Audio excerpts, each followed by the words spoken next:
Housekeeping item to take care of. If anybody who's going to testify tonight, CCTV has asked that you speak right into the microphone to make sure your testimony is heard on the CCTV telecast. So if you can remember that if and when you're speaking, to stand up, get that mic in front of your mouth and speak right into it. It'll help a lot.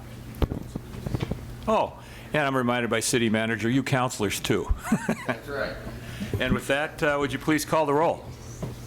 Commissioner Kaiser? Present. Commissioner Anderson? Likewise. Commissioner Nanke? Here. Commissioner McCoy, Chair McCoy? Here. Commissioner Osick? Here. Commissioner Cook? Here. Vice Chair Lewis? Here. Okay, please stand for the Pledge of Allegiance. To the flag of the United States of America and to the republic for which it stands, one nation, under God, indivisible, with liberty and justice for all.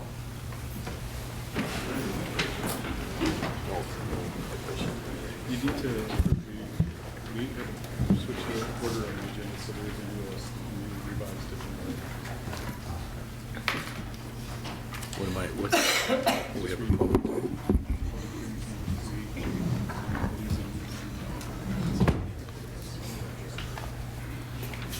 Consent calendar before. Okay. So do I just call that on that? So just Jim know that? I didn't know. Okay. I would announce that we've got a revised agenda, and we've moved the public hearing up to immediately after public comment, and the consent calendar will follow that. So with that, public comment, do we have any? Someone signed up. No one signed up for public comment. Does anybody wish to make a comment here at the Housing Authority meeting? Okay, seeing none, we are to a public, so I call it to order. Yes, but the recorder announced the hearing. Okay, recorder, please announce the hearing. The Salem Housing Authority will now hold a public hearing to receive testimony regarding an exemption from the competitive bidding process and authorization of an alternative contracting method for a class of public improvement contracts. Okay, do we have a staff report, right? Andy, staff report?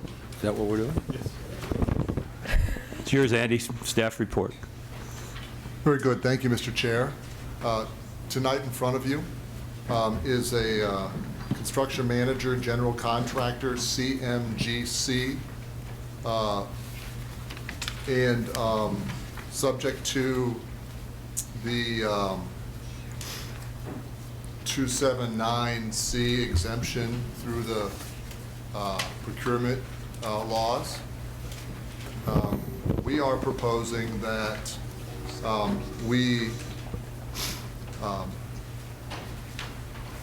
the commission as the local contract review board approve competitive bidding processes using the CMGC services to ensure that the Yaquina and South Fair projects are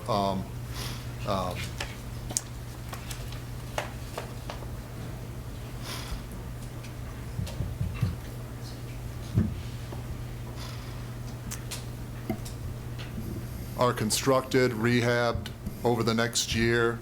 The specific criteria that you have to, as the local review board, have to pass are the following. Facts and finding. The process is unlikely to encourage favoritism of the public award for contracts.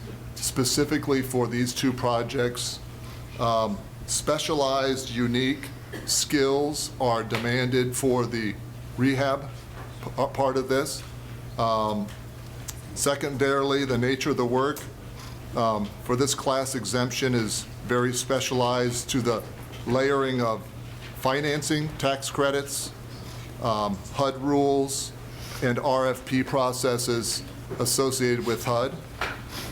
Awarding a public improvement contract under this exemption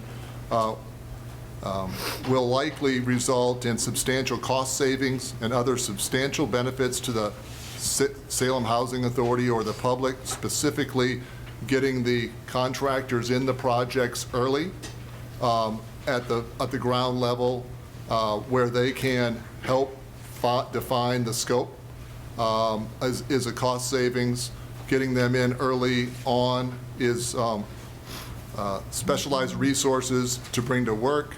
Experience will improve the design and the project, minimize construction risks and cost overruns. In addition, type, cost, and amount of contract to the extent applicable if following aspects considered. How many persons would bid? We believe that there will be that all bidders will be qualified and coming in. There won't be a loss of competitive nature there. Public benefits that may be granted in the exemption. Renovations, the length of the time of the property under construction, we believe will be lesser because of having the contractors in on the front end earlier. Value engineering techniques are allowed simply because we have the contractors on board in time to and show where we have soft cost savings and other benefits. The cost and availability of the specialized expertise necessary for the public improvement. The CMGC will be an expert at this topic for constructing, renovating properties from the beginning in. Finally, whether the public improvements will be occupied or unoccupied during construction, they won't be. Both properties will be vacant at the time. Therefore, the public safety risk is gone down, will not be large. Whether the granting the exemption better enables SHA to address the size and the technical complexity of public improvements, exempting this class of public improvement contracts from the competitive bidding requirements and authorizing the use of a CMGC will enable SHA to ensure that both projects are successfully completed due to the size of the units, 192 units and 164 units. What I didn't mention is, and I apologize, the class of exemption we're asking for are two different projects, the Quinn and the South Fair, and then when we get to our next project, which would be the rental assistance demonstration project. So we're asking for approval for a class, two different large projects separately, one on Yaquina South Fair, one on the RAD project, rental assistance project coming up, the 164 units of public housing. Okay. Thank you. And does anybody wish to testify on this? Do we have nobody signed up? Nope. Okay. We'll close the hearing. We'll close the hearing, then go to questions. Okay. Thank you. Counsel. Who are you, the president? Commissioner Anderson. President, yes, President McCoy. Andy, I have a question, and I think you clarified Yes, it sir. at the end of yours, but it wasn't clear for me when I'm looking at your report. Second page, the middle paragraph, the penultimate one in front of facts and findings. Well, thank you, Brad. Don't use big words in this Yeah. group. It says this, I'm reading the penultimate question, but you now should know what that means. our penultimate sentence in that paragraph, the CMGC would be selected competitively via request for proposals for each project. So are Correct. you saying you would have two separate requests for proposals, or you would send out a request for proposal for one reply, but there will be two projects in it? You see what I mean? So would there be the possibility of working with two different vendors, or you would work with one vendor on both projects? Each project will be Separately bid? separately bid. Okay, thank you. Other questions? Andy, I have one. Could you explain briefly rental assistance demonstration, and what that exactly is? Yes, sir. and means? Rental assistance demonstration is a housing and urban development program that they've put out, that they've instituted 5 years ago to transition public housing units into a more market-driven properties. Functionally, HUD's trying to get out of the public housing business, and this is a way to keep the units as affordable, but not necessarily be paid for by HUD. And so So the that, contractor's going to fix these up to sell on the private market, or what are you telling me? SHA will likely use tax credits in a partnership to renovate these properties and keep them in the long term, affordable housing. Owned by SHA? Correct. Well, owned by a partnership, but controlled by SHA. Okay, Correct. thank you. Commissioner Lewis? Hi, Andy. I just, a quick question. I noticed that in the report, the South Fair apartments were renovated with the tax credit project in 2001, Right. and now there is a need for structural updates. So was there not a full renovation in 2001, or do we have a building that has real problems?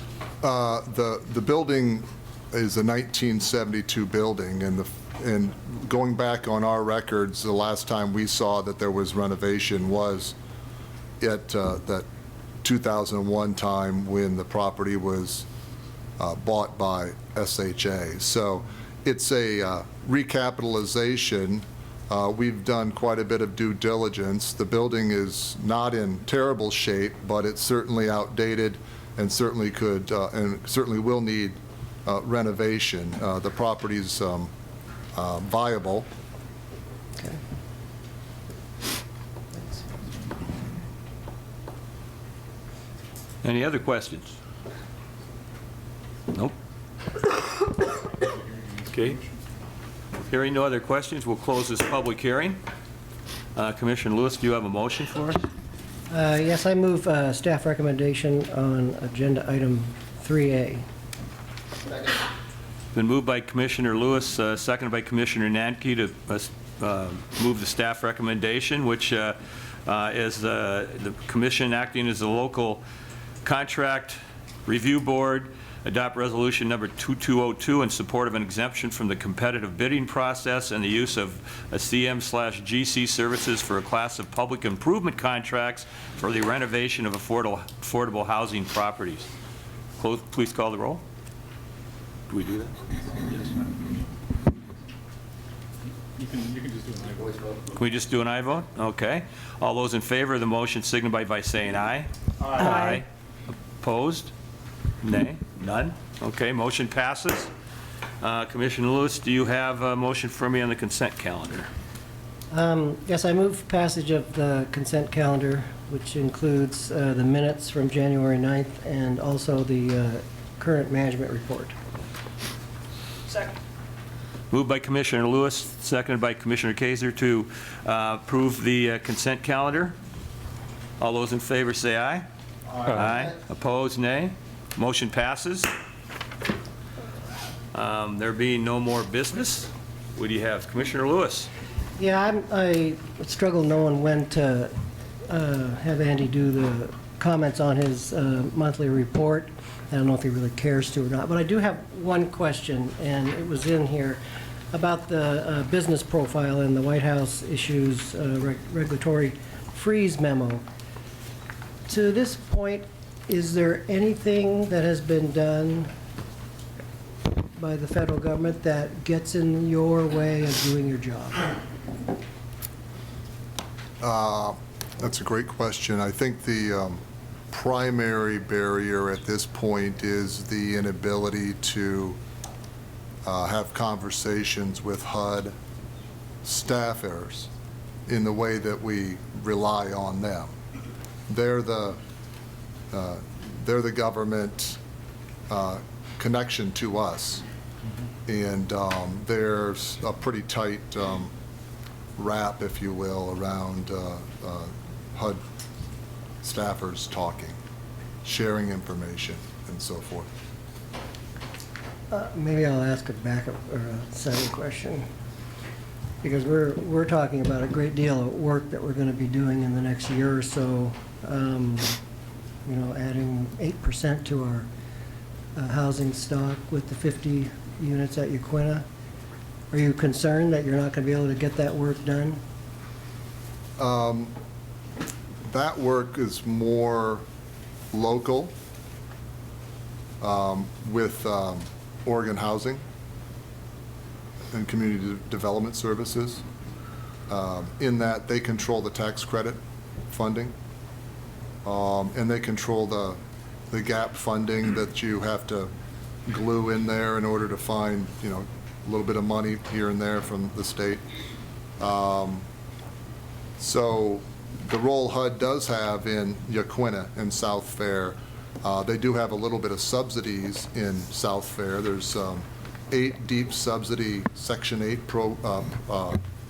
vouchers in that property that we're a little worried about if funds go down. But I think the ability to renovate and move forward should be intact. Thanks. Commissioner Anderson? Thank you. Andy, I have a follow-up question on that, on the same thing on the business profile. You say that it's customary to have freezes or hold with the new administration, and I can understand that. My question is, you gave us 4 bullet points about rules that haven't been submitted, rules that have been submitted but not published, rules that might have been published but that have not taken effect, and then an overall, any exceptions to that. My question is that any different than freezes that have been placed on these kind of programs in the past when there have been different administrations taking over? Or is that a standard sort of thing? It's fairly standard. Okay. Thank you. Okay. Any other comments or questions? Having no special orders of business, no unfinished business, no new business, this meeting of the Housing Authority of the City of Salem is adjourned. We'll call to order this meeting of the City of Salem Urban Renewal Agency. If the recorder would please call the roll. Board Member Kaiser? Present. Board Member Anderson? Present. Board Member Nanki? Here. Board Member McCoy? Here. Board Member Osick? Here. Board Member Cook? Present. Board Member Lewis? Here. Chair Bennett? Here. We have no additions or deletions, no reports. Any public comment? No public comment unless someone would like to comment. Okay, and Councilor McCoy, the consent calendar, please. Yes, I move approval of the consent calendar. Second. Second by Nanki. Any discussion? Yep, the consent calendar consists of the minutes of the January 9th Urban Renewal Agency minutes. All righty. Okay, I think you're all ready to vote. Are you? Okay. All those in favor say aye. Aye. All opposed? Motion passes. Seeing no further business, oops, there is something there, isn't there, behind information reports. Any comments on these, questions of any sort? Do you want to say anything? Whoever brought this one forward, it's your financial incentives package. Good evening, I'm Kristen Rutherford. I'm the city's Urban Development Director. So in your packet tonight, we have provided an information report that details the usage of our riverfront downtown urban renewal areas grant programs over the last couple of years. This informational report just goes over the history, kind of from the beginning of how this grant program has evolved over time, where we see it going in terms of developing some clarifications and additional guidelines for exceptions to our grant programs, and then also list specific grants that have been given over the last couple of years, so you can see kind of the application of the program and the scope and scale of the different grants we've given. Yes, Councilor Anderson. Thank you, Mayor. Two questions, I guess, and one is a specific question, Ms. Rutherford, and that is how much is left of the grant funds? And the follow-up question, which legally would be called a compound question, because I'm asking you two questions, is how long has this renewal district been into effect, and when do you see, because I know there's lots of work to be done in the northern area of the district, potentially, so I'm just curious as to how you project out how long we're going to be working on this renewal district, and I think it's a good thing that we're working on it, but I'd still like to see a timeline, sort of. So to answer your first question, that amount, to give you an exact amount, I would need to go back and check because we're giving out lots of small grants. I'd say about $1.5 million to $2 million is what's left in this fiscal year. This urban renewal area was created in the 1970s, so it's been around for quite some time. Closure of urban renewal is not tied to a defined timeline. It's tied to maximum indebtedness, and we have a long way to go to reach the level of maximum indebtedness in this urban renewal area. It's also tied to completion of projects. I heard someplace it might be like $21 million we have left out of the... Far more than that. Okay. Far more than what is that. far more? So we're, I think, at about $85 million in this Okay, urban so- renewal area, and we have In Everett Dirksen terms, we're talking about real money then. very real money, yes. So it's hard for me to comprehend that we will not, I can see us completing our projects before we hit the level of maximum indebtedness in this urban renewal area. So we have been sort of on a slow path for the last several years in this urban renewal area because all of our payments have been going, or not all of our increment, but a large amount of our increment has been going to pay off the debt for the convention center. That retires in 2018. So we'll now have significant increment that can be used to finance other projects. So a lot of the projects that we have not been able to make a lot of progress on, so additional housing development, we have actions tied to the north downtown area, the north waterfront area, street and streetscape projects that we just haven't had the financial capacity to do for the last decade that we can now start making significant headway. So in terms of the timing for closure, in part that would be a political decision in terms of how many of these projects we still want to complete as a community. And when we feel that the purpose of this urban renewal, that we've reached its maximum impact. Thank you. Mm-hmm. Any further questions?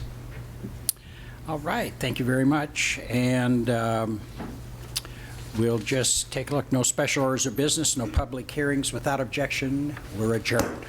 Okay.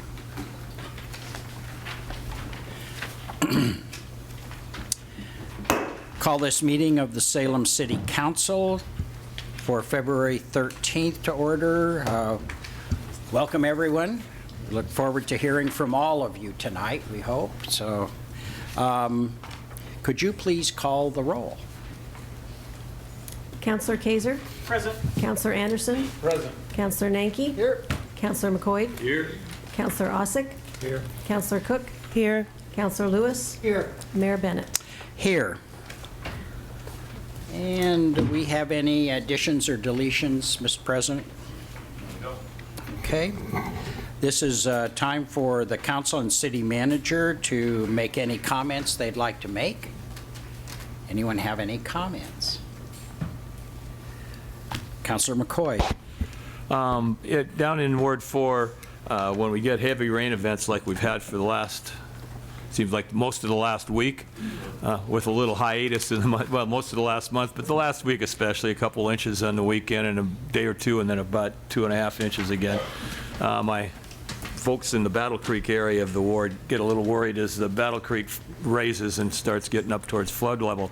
And so I called and asked the folks that monitor the flow how that was going, and just so you know, they've done a lot of study and developed some really neat models, computer models, where they can look at that flow, plug it, or look at the rainfall, plug it in, and pretty much sort of tell you what's going to happen. And so I was a little concerned, so I asked and got it right on the button on a Tuesday or Wednesday. I called Tuesday afternoon. Wednesday morning I got it. It started raining Wednesday night, and they were exactly right, exactly on the button with what they said would occur and when it would drop down and when it would, which gives me some confidence, as long as Mother Nature doesn't rain for 2 weeks straight, that we have a little better handle on what's going on down there. So I want to thank them for, it's really great work, and it's a good tool, and it's something I can use to calm folks down when they're calling me worried about it, that here's what the model says. I know it works because it's worked the last couple of times, and so I really appreciate that. It's really a good tool. Any further comments? I have one. I would like to acknowledge this week is the 75th anniversary of Japanese-American internment during World War II, and that the legislature has passed a concurrent resolution declaring February 19th a day of remembrance of that event.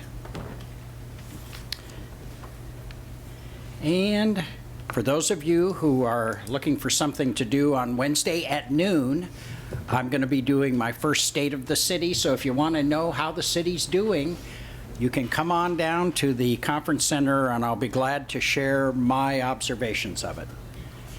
Some of you like it, some of you won't. So it'll be an interesting opportunity. I'll look forward to it.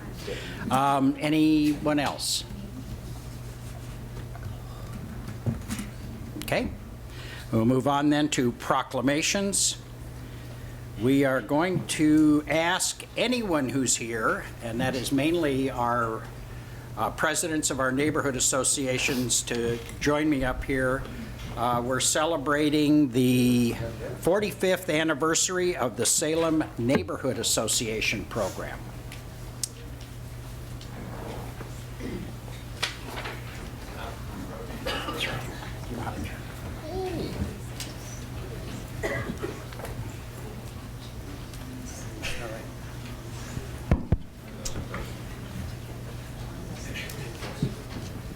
Move along. Come on, John. I'm shy, Chuck. I know you are. Mr. Chair. I want to, before I read the proclamation, I want to particularly acknowledge Bill Hayden. Bill Hayden was the first city employee hired to put together the Neighborhood Association program back in 1972. He reminds me we were both young then. I was a reporter. He was the guy in charge of neighborhood associations. So it's always fun to see Bill, and thank you, Bill, very much for being here. And here is the proclamation.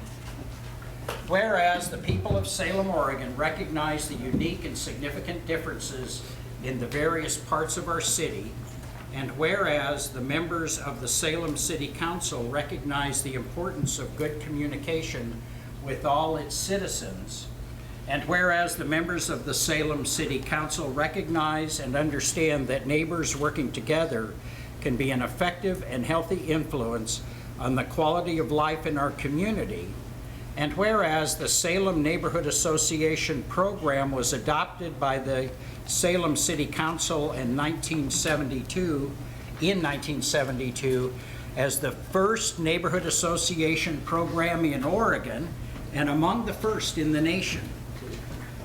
Whereas the Neighborhood Association program has served the Salem community as a whole for the past 45 years, And whereas the mayor and city council wish to join the people of Salem in celebrating the 45th anniversary of the Salem Neighborhood Association, now therefore I, Chuck Bennett, mayor of the city of Salem, do hereby proclaim the year 2017 as Salem Neighborhood Association Program's 45th anniversary, and invite the entire community to join me in recognizing and applauding the Salem Neighborhood Association program on this special occasion, and wishing it the best for continued success in the representation of its neighbors and its contributions to the citizens of Salem. Dated this 13th day of February 2017, signed Chuck Bennett, Mayor. And I'd like to present this to our now retired, unfortunately, but long leader of our neighborhood program, Annie DeKay. Annie, did you have anything you wanted to say? I do. I just have a couple things. First of all, though, anyone who served on a neighborhood board, please stand up. And Chuck is standing. Anyone who has worked with a neighborhood association, and that means staff, businesses, citizens, please stand up and be recognized. Yeah, you work with them all the time here. This is what Salem is all about. All of us working together, each doing our piece. Because of that, right back here behind John, there's a map with just some of the dots that show all of the things that would not be in this city were it not for neighborhood associations and for the efforts of all the people standing in this chamber. We have a great partnership between the city and the neighbors and the businesses, our faith communities, and we have a great city because of that. I want to introduce a couple people who, in addition to Bill Hayden, Bill, you want to stand forward? He was, as Chuck said, the first neighborhood association program administrator. Betty Hart came next. Yes. And we have two neighborhoods. February 14, 1972, the program was adopted by the council. February 28, 1972, Northgate was established, and Fritz Skirving, wave your hand. Fritz was one of our first members that worked to establish Northgate. In the South End, Fay Wright was established and recognized by the city April 24, 1972, and we have Mary Campy here. Mary, who is here to represent her longtime commitment to the Fay Wright neighborhood. We have all these chairs here who are working with neighborhood associations currently. We have Rachel Dixon, who worked with me previously as a neighborhood counselor. And then we have the current neighborhood staff, Rose, Nikki, Jessica, and Brady's over in the back, who is the current administrator. So the key here is, please be proud of your neighborhoods, be proud of all the people that have come before you, as well as all the people who come now. They come forward with one good idea. Our slogan, get connected, get results. If you've got a great idea, let Rose and Nikki know that, let Jessica know that. They'll put you in contact with the right people so you can work with your neighborhood association to make things happen. I can't say enough good things about the neighborhoods. Histories have been put together. It was my last commitment to make sure that all those bits and pieces that have been all over the office came together in notebooks.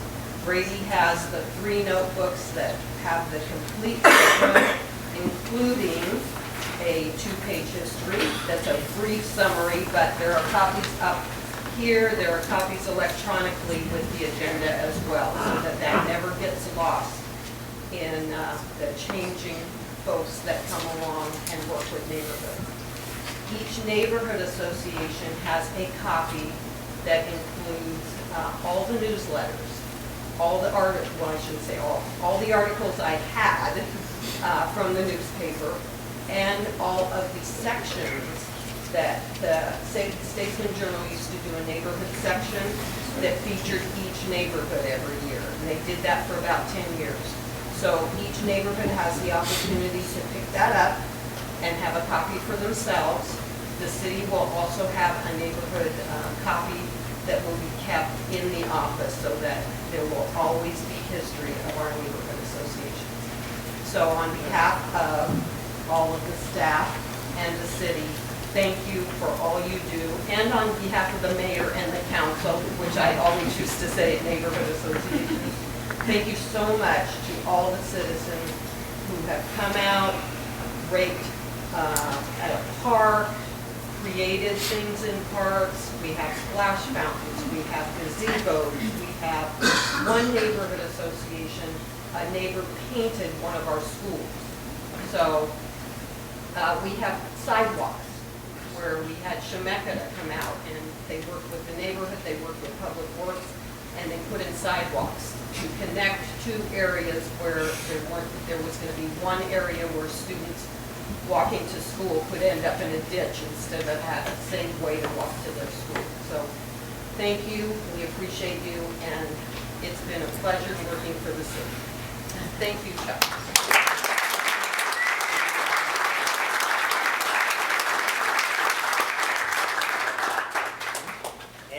Sure, all of you to attend your neighborhood association, find out where it meets, when it meets, and take part in it. These are important events on a almost nightly basis, I think. I'm not taking this with me. This will be in the office. Okay. So We were going to watch.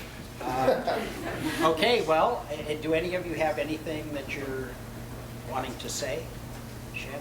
John, anything? Okay, well, thank you very much. Okay. I'm the newly elected chair of the Southeast Salem Neighborhood Association. I'm really proud that we have planted about 200 trees throughout our neighborhood. Great. So that's something that is like. Joan must. I'm Joan Hoyt, and I'm chair of Northeast Neighbors. And I just want to say, we have had an outstanding relationship with the city. And so I would thank all the mayors that have come before, Chuck, who was our counselor and came to our meetings, and the city council, and staff who have worked with us. And we were just delighted with this whole program. Okay, well, thank you very much. Really appreciate you all coming down this evening and showing the flag. Thank you.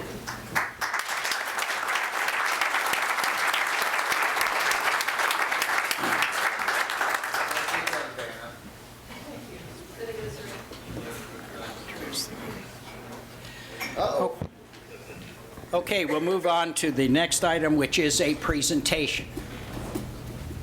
And I'd like to ask Marion County Commissioner Janet Carlson to come up and make the presentation on the Mid-Willamette Homeless Initiative. And Janet, do you want me to acknowledge the mayor and Warren, or are you going to? I'll do that at the tail end. Okay. How's that? Can you hear me in the microphone? Can hear you now. Great. All right. Thank you all for this opportunity to do a very brief presentation on a year's worth of work for the Mid-Willamette Homeless Initiative. I'm Janet Carlson, Marion County Commissioner. They told me it's going to be easy to change the slides, but if I get in trouble, Laura is behind me and she's going to help. So there we go. All right, so I'm just going to kind of breeze through these slides. First of all, I don't think it's a surprise to anyone that we have a homeless crisis in our area, in the Salem area, in our region, in our state, in the nation. And you can see some statistics on this slide, particularly for me, the Salem Housing Authority's waiting list for 10,000 families that wait 2 to 3 years for a home. That's really stunning. So who are the people experiencing homelessness? They are people living in our community. They could be runaway and homeless youth, could be families, could be veterans, seniors, women with children, women perhaps fleeing a domestic violence situation who are homeless, and then the mentally ill and what they call the chronically homeless. And so these are people that have been homeless for, I think, at least 12 months and have a disability or mental illness. So how many people in our community are homeless? And the answer to that question is we don't really know. And this was one of the recommendations, actually, that Mayor Bennett put on our strategic plan at one of our meetings recently.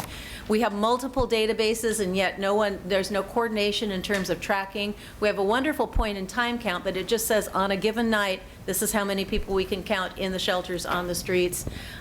We have duplicated numbers from various programs. We have school programs counting, nonprofit programs counting, and then there are a lot of people that are just hidden that we don't see.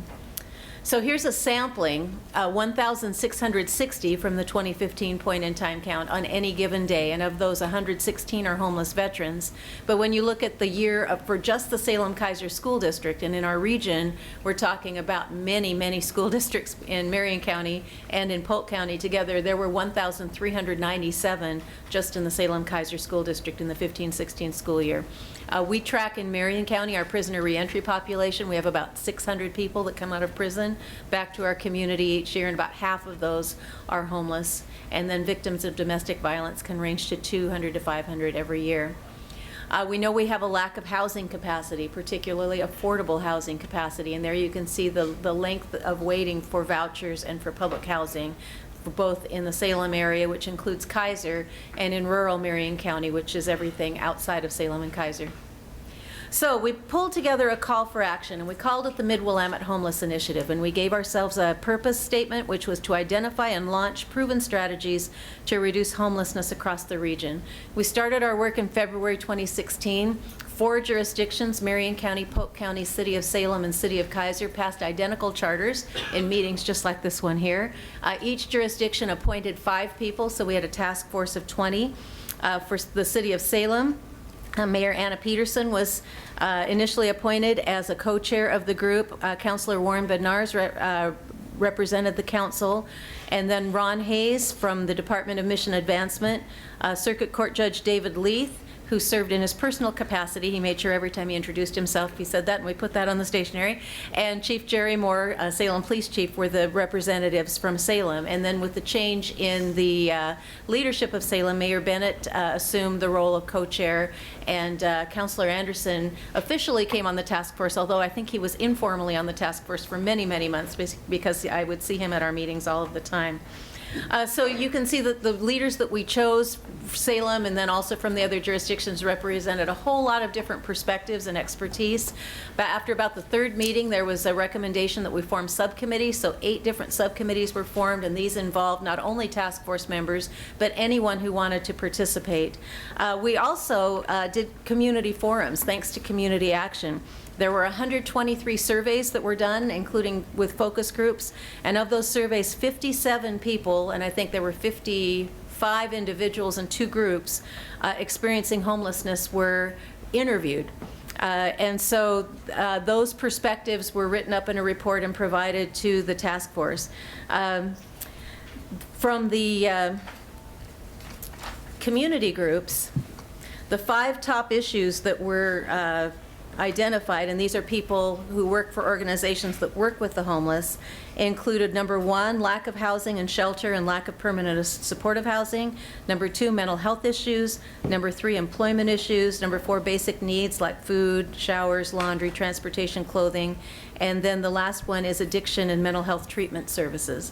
So all of that work, hours and hours of research, behind the scenes, presentations at task force meetings and subcommittee meetings, public comment, and we heard from many, many people, our community forums and our deliberations, lasted till February 7th, 2017, which was our final meeting. So what did we learn? First of all, we learned that homelessness is a complex issue, and we probably knew this going in, that there's no one-size-fits-all, that what works for one target population, like runaway and homeless youth, is certainly not going to work for veterans or seniors or women fleeing a domestic violence situation, and that there's no silver bullet. And so we're not going to find the strategy that's going to end homelessness, but it's really going to be a lot of multiple strategies working together, short-term, medium-term, long-term, that are going to help us address the problem over time. And it's going to take everyone working together in the community to be able to make this happen.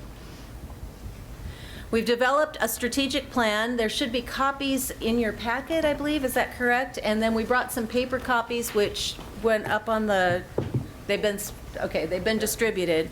And they are all, this is also on, we have a website. It's www.homelesstaskforce.net, and we've been posting all of our materials on that throughout this past year. So this is just a sampling because there are 27 pages of recommendations in this strategic plan, again, that are short-term, medium-term, long-term, that address all aspects of homelessness. Affordable housing is what I mentioned earlier, and one of the things that we've already accomplished in this particular area is that Mountain West Investment Corporation received a $5 million grant from Oregon Housing and Community Services and is committed to develop several hundred units of affordable housing over the next several years.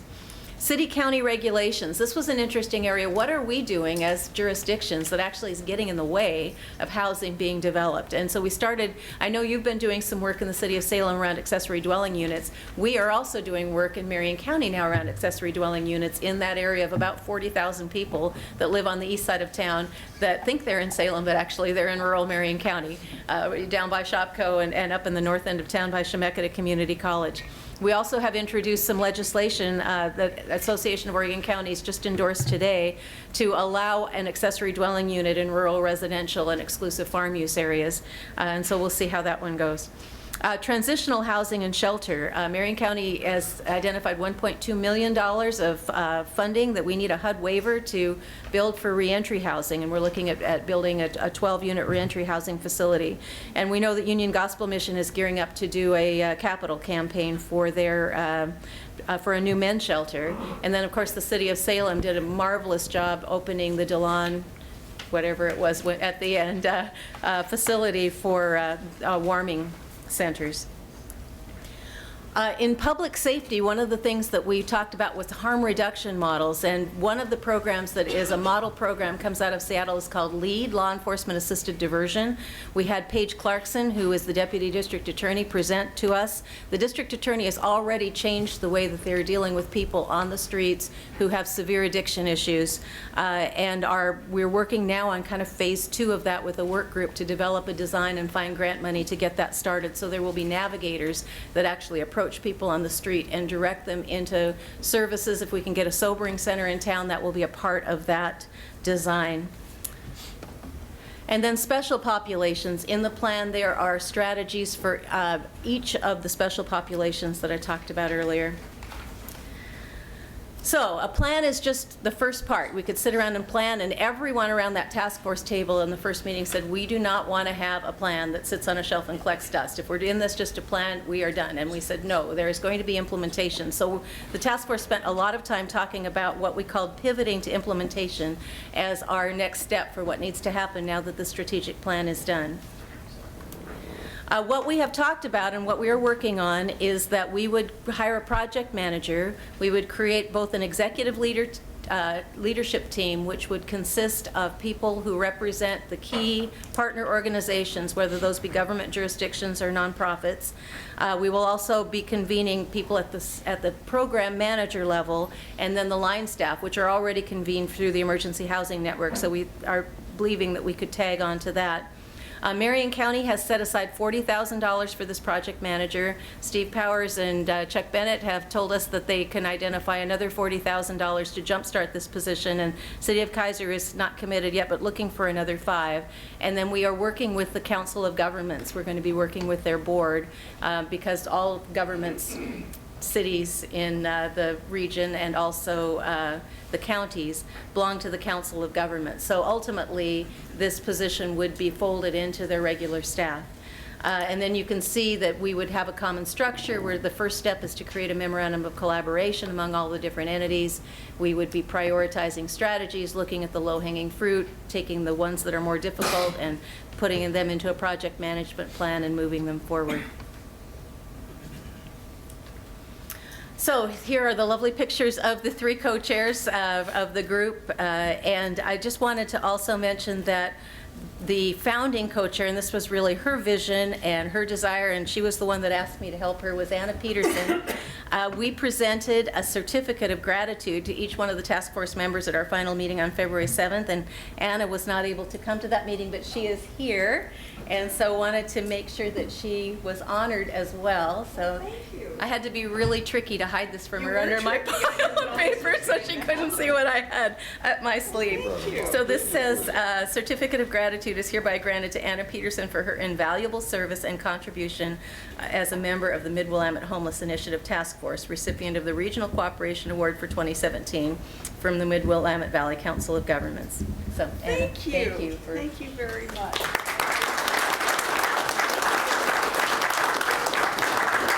And Warren is here tonight. We presented Warren with his certificate at the meeting and that he attended on February 7th, but we want to acknowledge him as well. Thank you. So thank you. Yes. So that is the presentation, and Mayor Bennett, what would you like to add to it? Well, I just want to especially thank you, Mayor Peterson, Councilor Bernards, and Councilor Anderson for your long-term work. Mine was to show up for that picture, I think. About all I did, I feel like, after realizing how much work was done, but particularly to thank Mayor Peterson for her vision on this. I think this has been a tremendous undertaking. We are working already on aspects of this that we will talk about further with council as time passes, but this is going to be a tremendous undertaking. This is, as you mentioned, Commissioner, this is such a complicated problem. It is really becomes almost a person-by-person test of our willingness to get people out of the terrible situations they find themselves in when you find yourself without a place to put your head down and store your belongings, and then couple it with the health problems, the mental health and physical health problems that go along with it, the inability to find work, the inability to rent an apartment because you don't have the people, the basic financial skills to handle even small amounts of money and to live in the kind of housing that we believe they should live in. But I will tell you, the one thing that I like about this is we're not going to surrender to this problem and say the only place to live is in a tent in a park in the mud. We're not going there. So we are going to treat our neighbors without homes with dignity and with real care. And I appreciate you for really taking us down this path. So thank you very much. And did we have anything else, councilors? Councilor Anderson, anything? Okay. Great. Thank you very much for all your work on this. And we now go to public comment.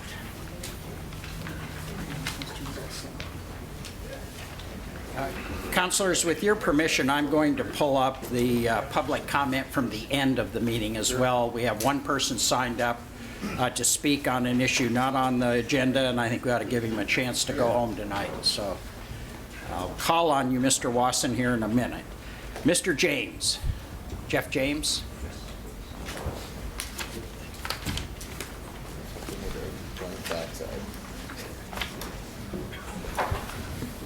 Good evening, Mayor and councillors. I see the police facilities on the agenda, and you have three options that are being discussed later in the agenda.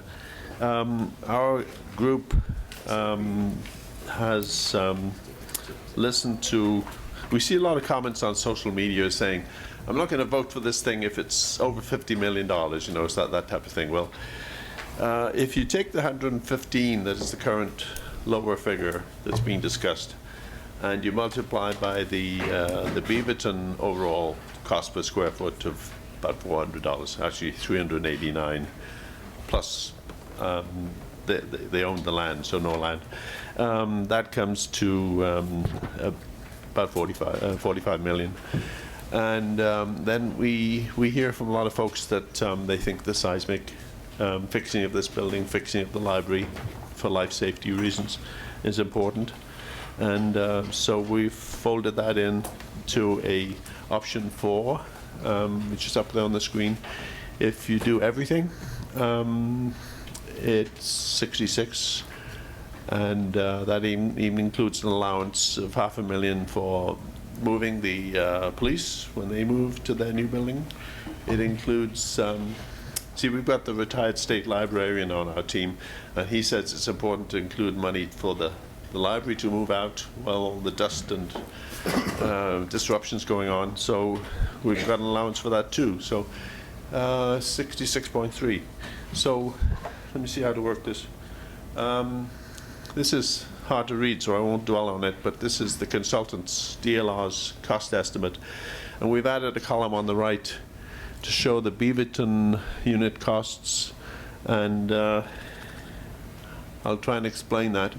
The major points of the differences between the DLR estimate and our estimate is the construction cost is reduced slightly. We're proposing that the number of police cars on the second floor deck be cut down. We don't see we need 100, but we might be proven wrong. Development costs are reduced. We've used the other percentages based on the general construction contract. We've used an escalation of 3.5. If we can sign a construction contract by December, the inflation's only going to be 3.5. We've reduced the contingency to 5%, just like Beaverton, so that's a saving. And the cost per square foot for this proposal is $351 a square foot compared to the $500 in the consultant's report. So I think I got one more last thing. So in summary, that comes to $45.8 million for the police facility, $20 million of seismic. That includes $5 million of architectural, clearing up the. If I could just finish this one Just page. if you could just wrap it up. I'll just wrap up this last total. The total comes to 65.8. Moving costs, the bond measure then is 66.3. If there's concern about the crime lab being a little more expensive and the bomb squad and the SWAT parking, you might add another $500,000, but it still comes to 66 million. So that's our proposal, because we don't think the other 3 will pass, and we want this thing to pass. Great, thank you very Thanks. much. Were there any questions for Mr. Hines? James. Mr. Lewis?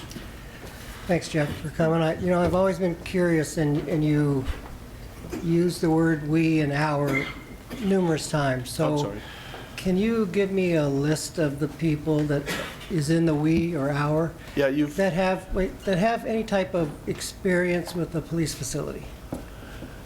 Well, I've been at this 50 years, and I've worked on police facilities starting in 1958, and a regional police facility and a smaller police station.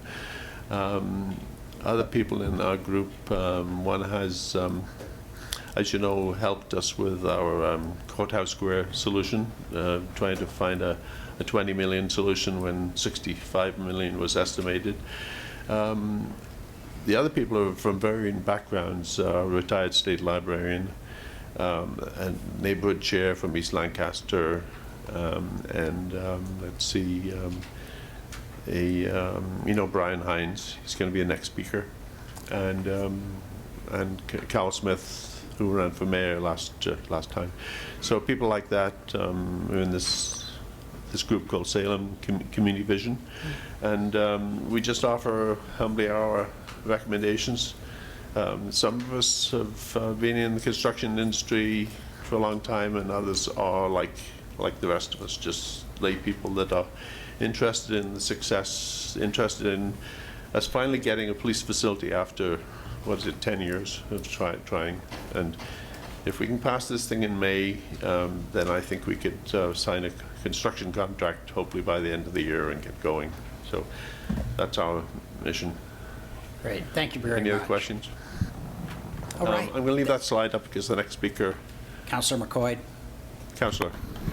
Hey, Jeff. One of the, in discussing this with the chief, one of the things that keeps coming up is his concern that with expected growth in the city and the fact that over the last 40-some years, we've averaged 1.8 new police a year, and that's just an average. You know, some years we add 6, some years we have to let go 4 or 5, but over that 40-plus years, it's at 1.8.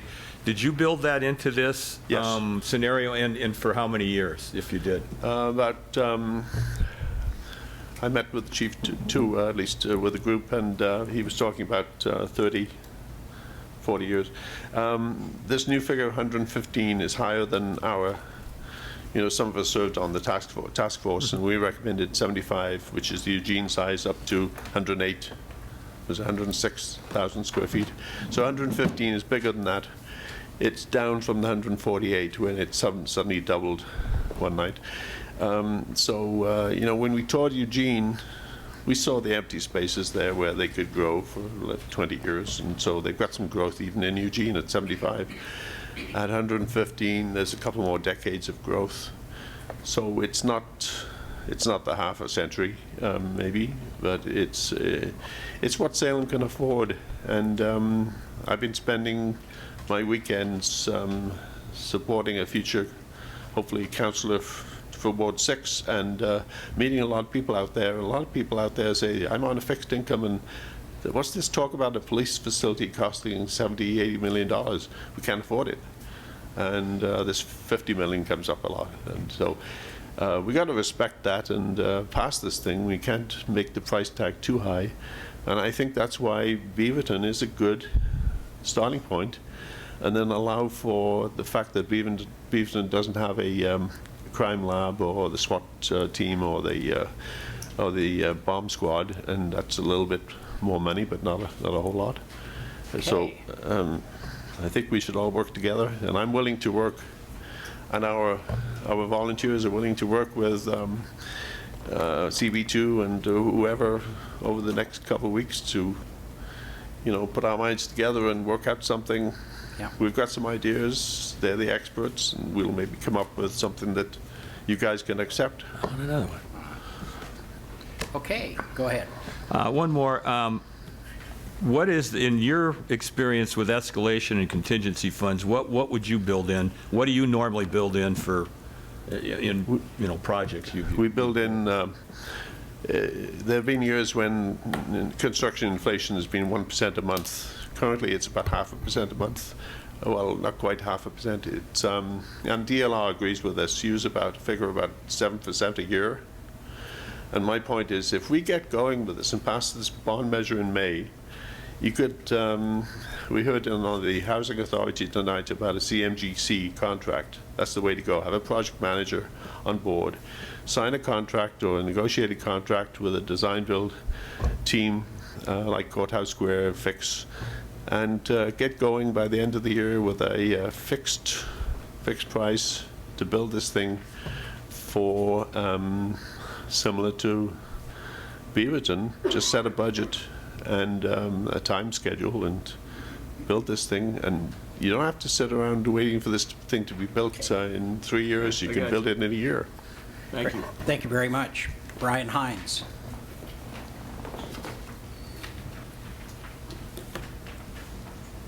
Brian Hines, 10371 Lake Drive, Southeast. So Salem Community Vision has always favored a new police facility, but we oppose the $2 million, 148,000 square foot plan because it was too costly, too large. It did include life-saving seismic retrofitting of City Hall and the library. After Salem voters rejected Measure 24399 last November, almost immediately, we released our Plan B. It called for an $62 million bond measure to be put on the May 2017 ballot for a lower-cost police facility and seismic upgrades to both City Hall and the library. We like the direction the city is going with this proposal for a 115,000 square foot facility and library seismic upgrades. However, $79.3 million is too high a price tag, and we don't believe the standalone police facility proposals will fly with voters because making both of the Civic Center buildings earthquake safe is important to Salem citizens. Also, the city's cost per square foot, excluding land acquisition, for the 115,000 square foot facility still is too high at $508. The proposal doesn't include City Hall seismic retrofitting, and too much routine deferred maintenance work is included in the library renovation budget. So as Jeff just showed you, we developed a lower cost version of the city's 115,000 square foot plan. Just as in our original Plan B, reducing the cost of building the police facility enables a new bond measure to be put before voters as $16 million less than the rejected measure, and includes money to seismically retrofit both City Hall and the library. We can't predict how the vote on a new bond measure will turn out, but we're confident that this $66 million police facility plus Civic Center seismic plan would have a very good chance of being approved by Salem citizens. Excluding land acquisition, the total police facility development cost per square foot in the Salem Community Vision Plan is $351, 10% under the Beaverton Police Facility cost of $389. This is fitting since Salem's median family income is 13% less than Beaverton's. And the number of officers in the Salem Police Department right now, 190, puts this current square feet per officer ratio for 115,000 square foot facility at 605, right in the middle of the 400 to 800 range suggested by the consultants who worked on the original police facility plan. Adding one officer per year per the 115,000 square foot assumption results in 220 officers 30 years from now and a ratio of 523 square feet per officer, which still is well within the 400 to 800 range. Thus, the $66 million plan we put forward, about $46 million for a new police facility and $20 million for seismic retrofitting of City Hall and the library, should appeal to voters as a wise, cost-effective Plan B ballot measure. Salem Community Vision looks forward to discussing the plan with city officials, councilors, consultants, and concerned citizens during the upcoming week before the council's February 21st work session. Comments, criticisms, praise, Brian, and I'm other sorry. feedback are most Time's up. welcome. Sorry. Okay, thank you Thank very you. much. Any questions? Just one. Yes, Mr. Lewis. Thanks. I want to make sure I understood on a go-forward basis, your assumption is that we will grow at one police officer a year. Well, that's the city's assumption in the 115,000 square foot plan, which is one of the resolutions that the city attorney has drafted. We weren't part of that. We do believe that's reasonable because I said at the previous work session, that's been the historical average for the past 30 years. Is if you look back to like 72, in the 70s, it jumped up very quickly, and it levels off. In the past 30 years, it's been exactly one officer per year. So we think that that's reasonable, and again, it's part of the city's proposal, or the 115,000 square foot plan. Okay. Even though, and I don't want to mince words, but even though over the last 40 years it's 1.8, wouldn't you agree that whether it turns out to be 1 or 1.8, it really depends? The issue is how soon we would get to capacity in the new building.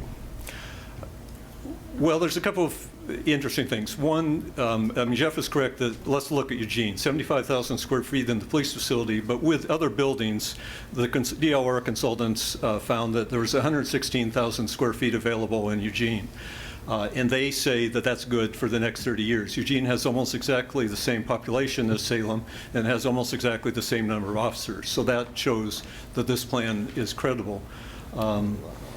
So that is one thing. Again, Beaverton, with a similar cost estimate, also says that this building, even though smaller, 90,000 square feet, will meet our needs for the next 30 years. So we don't know how policing is going to change over the next 30 years. Nobody knows. So we believe that, I mean, consultants say, as you heard at your strategic plan, that going to 50 years is just guesswork.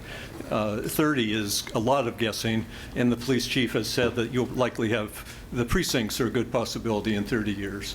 So again, there is some, because I just calculated before I came here that at 400, you're over 500 square feet per officer with one, so you have a ways to go. If it's higher than that, you still have room to grow before you're at the 400 bottom range of the square feet per officer standard, or it's kind of a quasi-standard. Councilor Lewis. One last question, if I could, and it's really the one I tried to pose to Mr. James.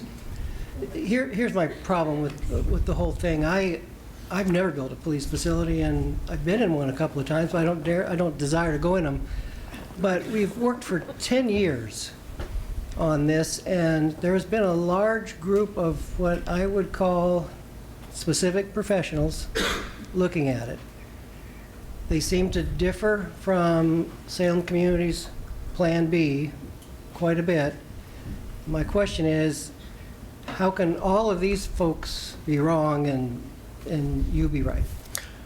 Well, I spent months giving talks in opposition to Measure 24399, so you've given me a question right in my wheelhouse. The plan of the city, the professionals at CB2 and the city consultants back in 2013 was for a 75,000 square foot police facility. And Mayor Pearson and Chief Moore went around to city neighborhood associations and others arguing the 75,000 square foot police facility would meet the needs for the next 30 years. So that's one thing.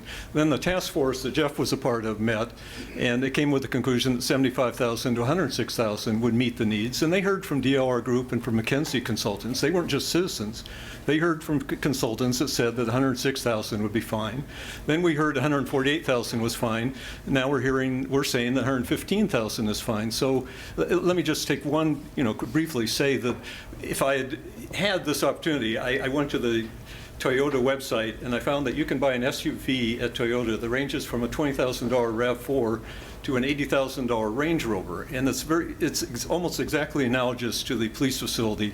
When I was doing research on this, I found like somebody went and asked the police chiefs, and I thought this was a great question. He did a survey and said, at what point do you just feel like it's impossible to live in your police facility? And it really was a very low number of square feet per officer, like 200 or 300, like what we have now over there. It's just like horrible, But they found that once you get to 400 and 500, it's kind of like the happiness surveys, that getting into an adequate facility makes you happy. Getting into a really much bigger facility doesn't really make much difference. So I'm saying that this is not a technical thing. There's no standard for what the size of a police facility. There are only guidelines. At 400 to 800, I asked the city staff, that isn't a standard, even though it was erroneously claimed that in the DLR report. It's just guidelines that they use. But that's 400 to 800 is a huge gap. So it comes down to a matter of ethics, of values for the community, really, of how much we can afford.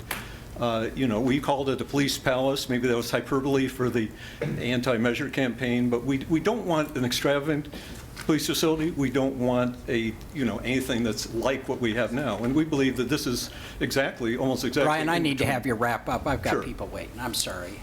Well, it's almost exactly halfway in between 75 and 148, so we believe that this is a perfect compromise. So Thank you very much. Yeah, thank you, Mayor, Thank you. for allowing that rather lengthy response. No, it was interesting. I enjoyed your analogy to particularly the happiness index for our police. I thought it was interesting.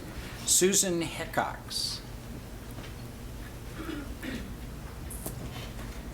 Hi, my name is Susan Hecox. I live at 483 Winding Court in southeast Salem. Can you pull that mic down just a minute, Susan? Thank you. Is this better? That's better. Okay, thank you. I'd also like to talk about the bond for the new police facility, but from a different perspective.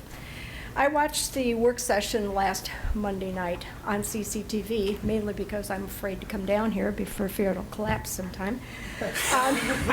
That's what happens when you come from California.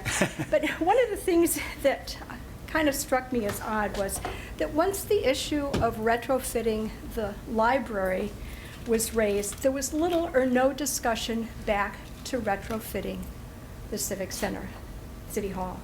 And I think it's a mistake not to consider that, because if the big one happens, who are we going to need more once the shaking stops than the people that work here every day, that know how the city works?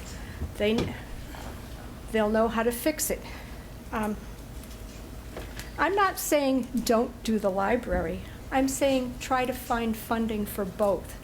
But if you have to make that tough decision where you really need to limit the funding, I think you need to give priority to the retrofitting the City Hall, because they have an impact citywide, and they're what we're going to need to put it all back together again. So, thank you. Great, thank you very much. Any questions?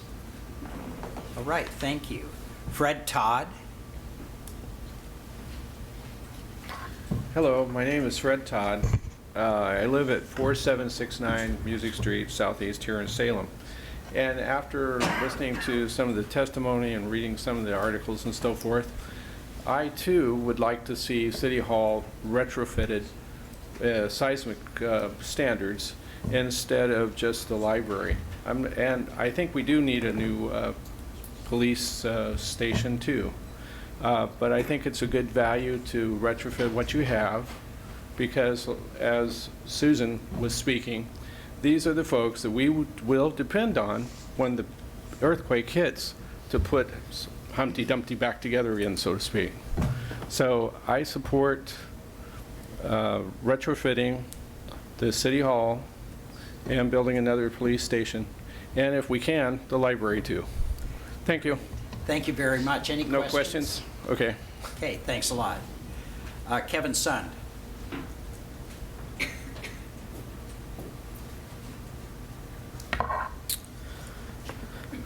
I am Kevin Sund, 3225 Sumac Drive. I am not here to talk about the police station. I'm the new chair of the Historic Landmark Commission, and I'd like to bring to your attention our 2016 accomplishments and 2017 work plan. I think you guys have it, got it as a handout.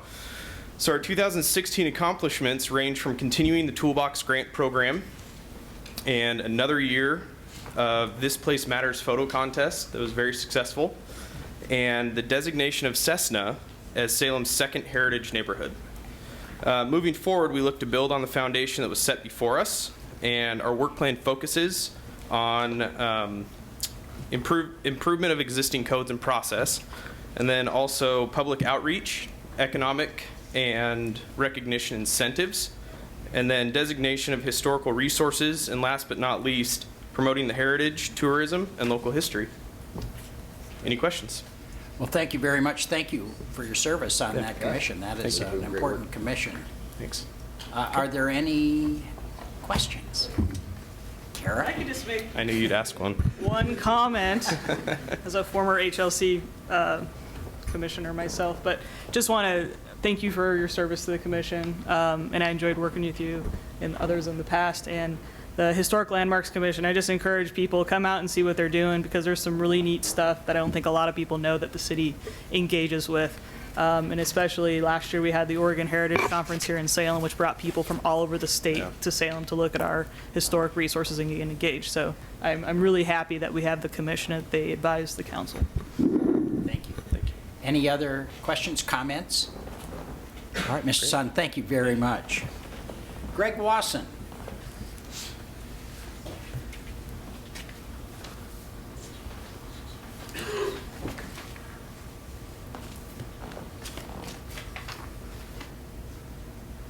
Thank you very much, Mr. Mayor.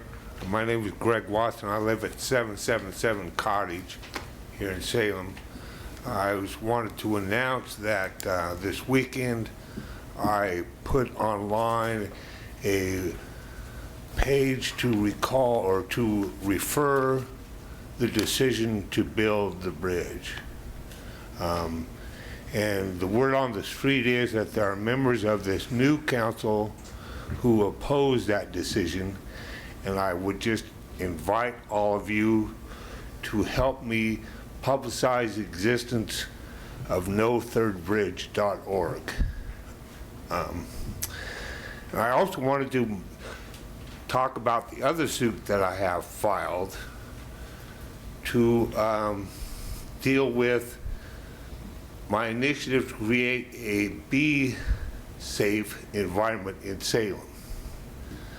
There is a state law which prohibits this city from establishing any law doing with pesticides at all, despite the fact that this is a home rule city. So I am trying a hopefully successful legal argument to bring that issue before the court, and the city ought to be backing me on that.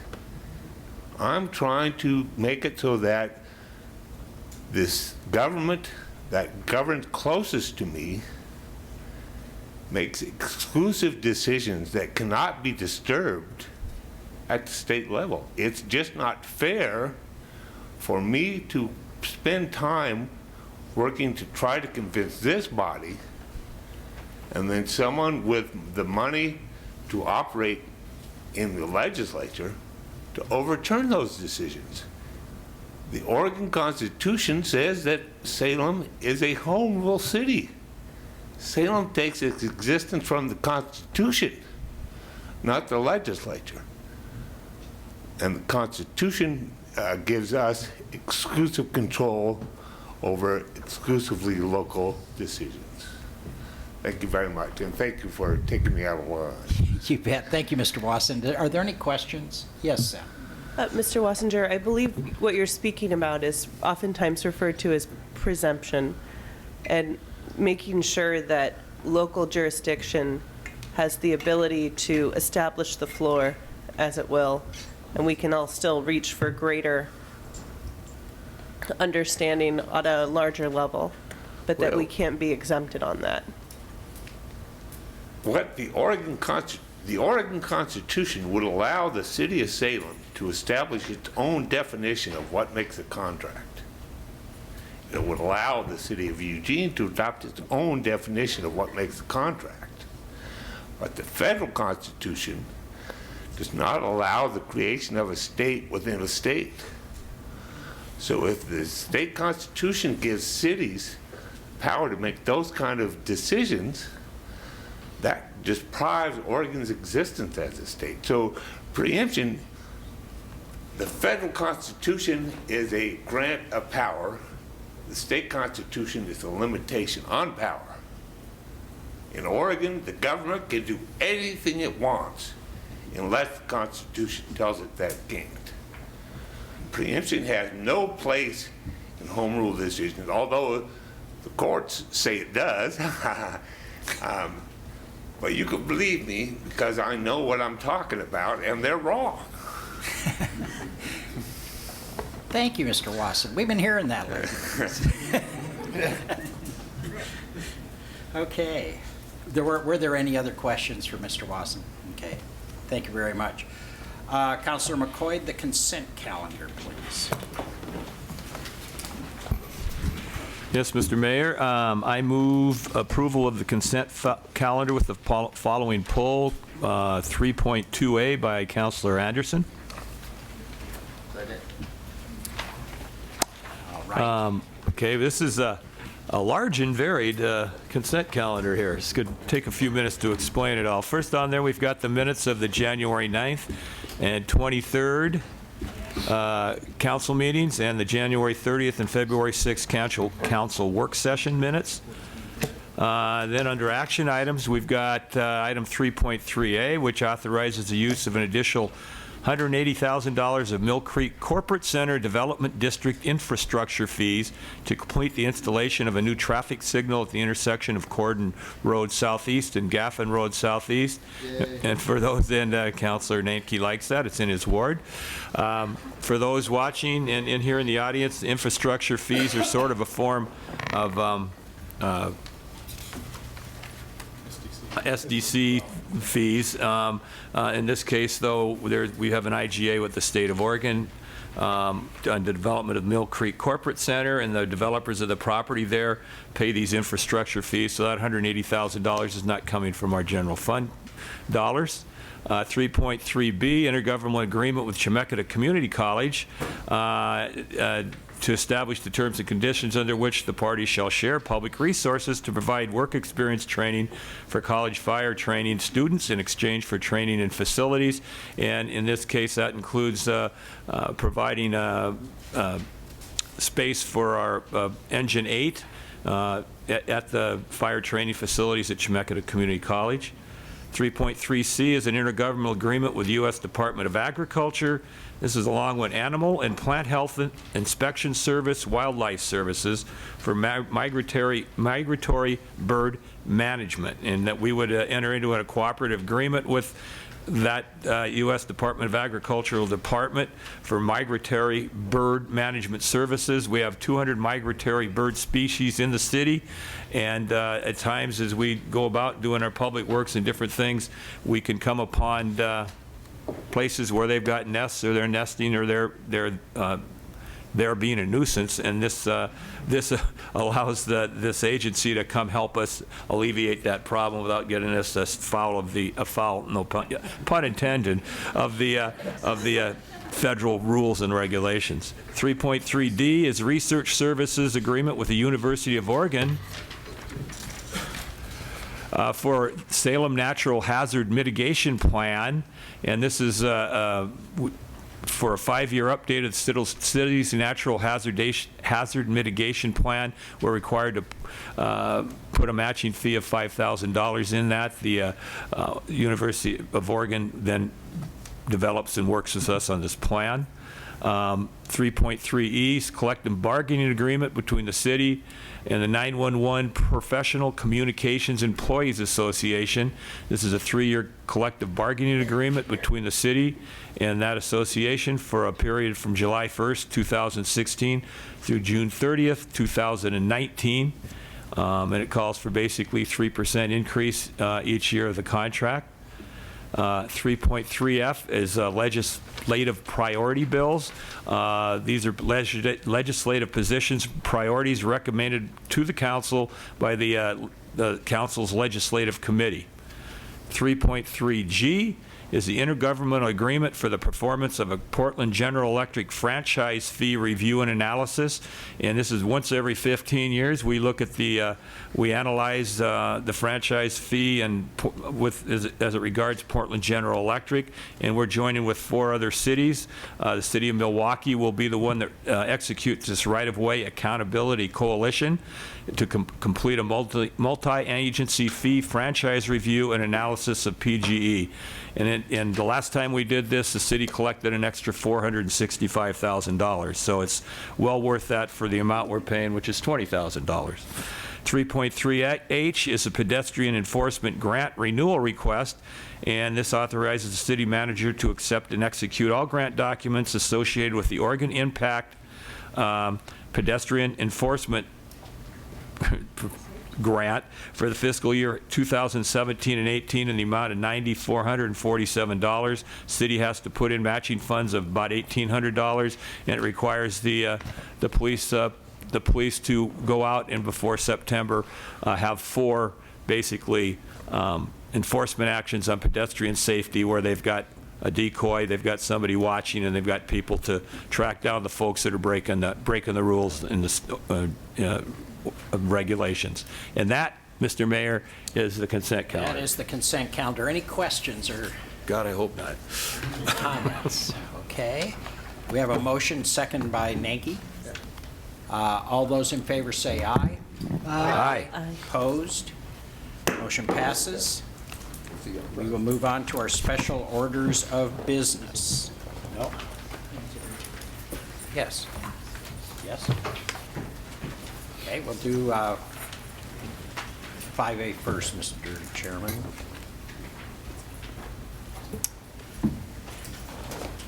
Well, we'll talk about this here for a moment. We're going to talk, we've got a special order of business 5A, which is focused on the public safety general obligation bond measure, which was what you heard testimony about this evening. We talked about it at our last work session. What we might be looking for tonight is a way to proceed in terms of, do we have some preferred alternatives, a way for the staff to confine their work, and your questions to a couple of preferred alternatives? I mean, is there any interest in approaching it that way? There we go. Thank you, Councilor Anderson. Unaccustomed as I am to public speaking, I must confess that I had, I don't know, I guess I was a little concerned when I saw this was coming up now on the agenda item, because we're having another work session where we're going to have some more public comment, and we got some today. However, I can see the utilitarian aspect of getting rid. We've got 3 potential motions right now, so I can see the utilitarian aspect of getting rid of some of them, and I also, and in fact, I'm going to make a motion to that effect right now. If I, here it is. I move that we do not proceed on draft measure 1, which is attachment 1, which is the $69.1 million bond measure, without the greater level of reduction as submitted to us by the police department in the last go-around. And without including the library bonds. So the standalone, more expensive police measure, I move we remove it from further consideration.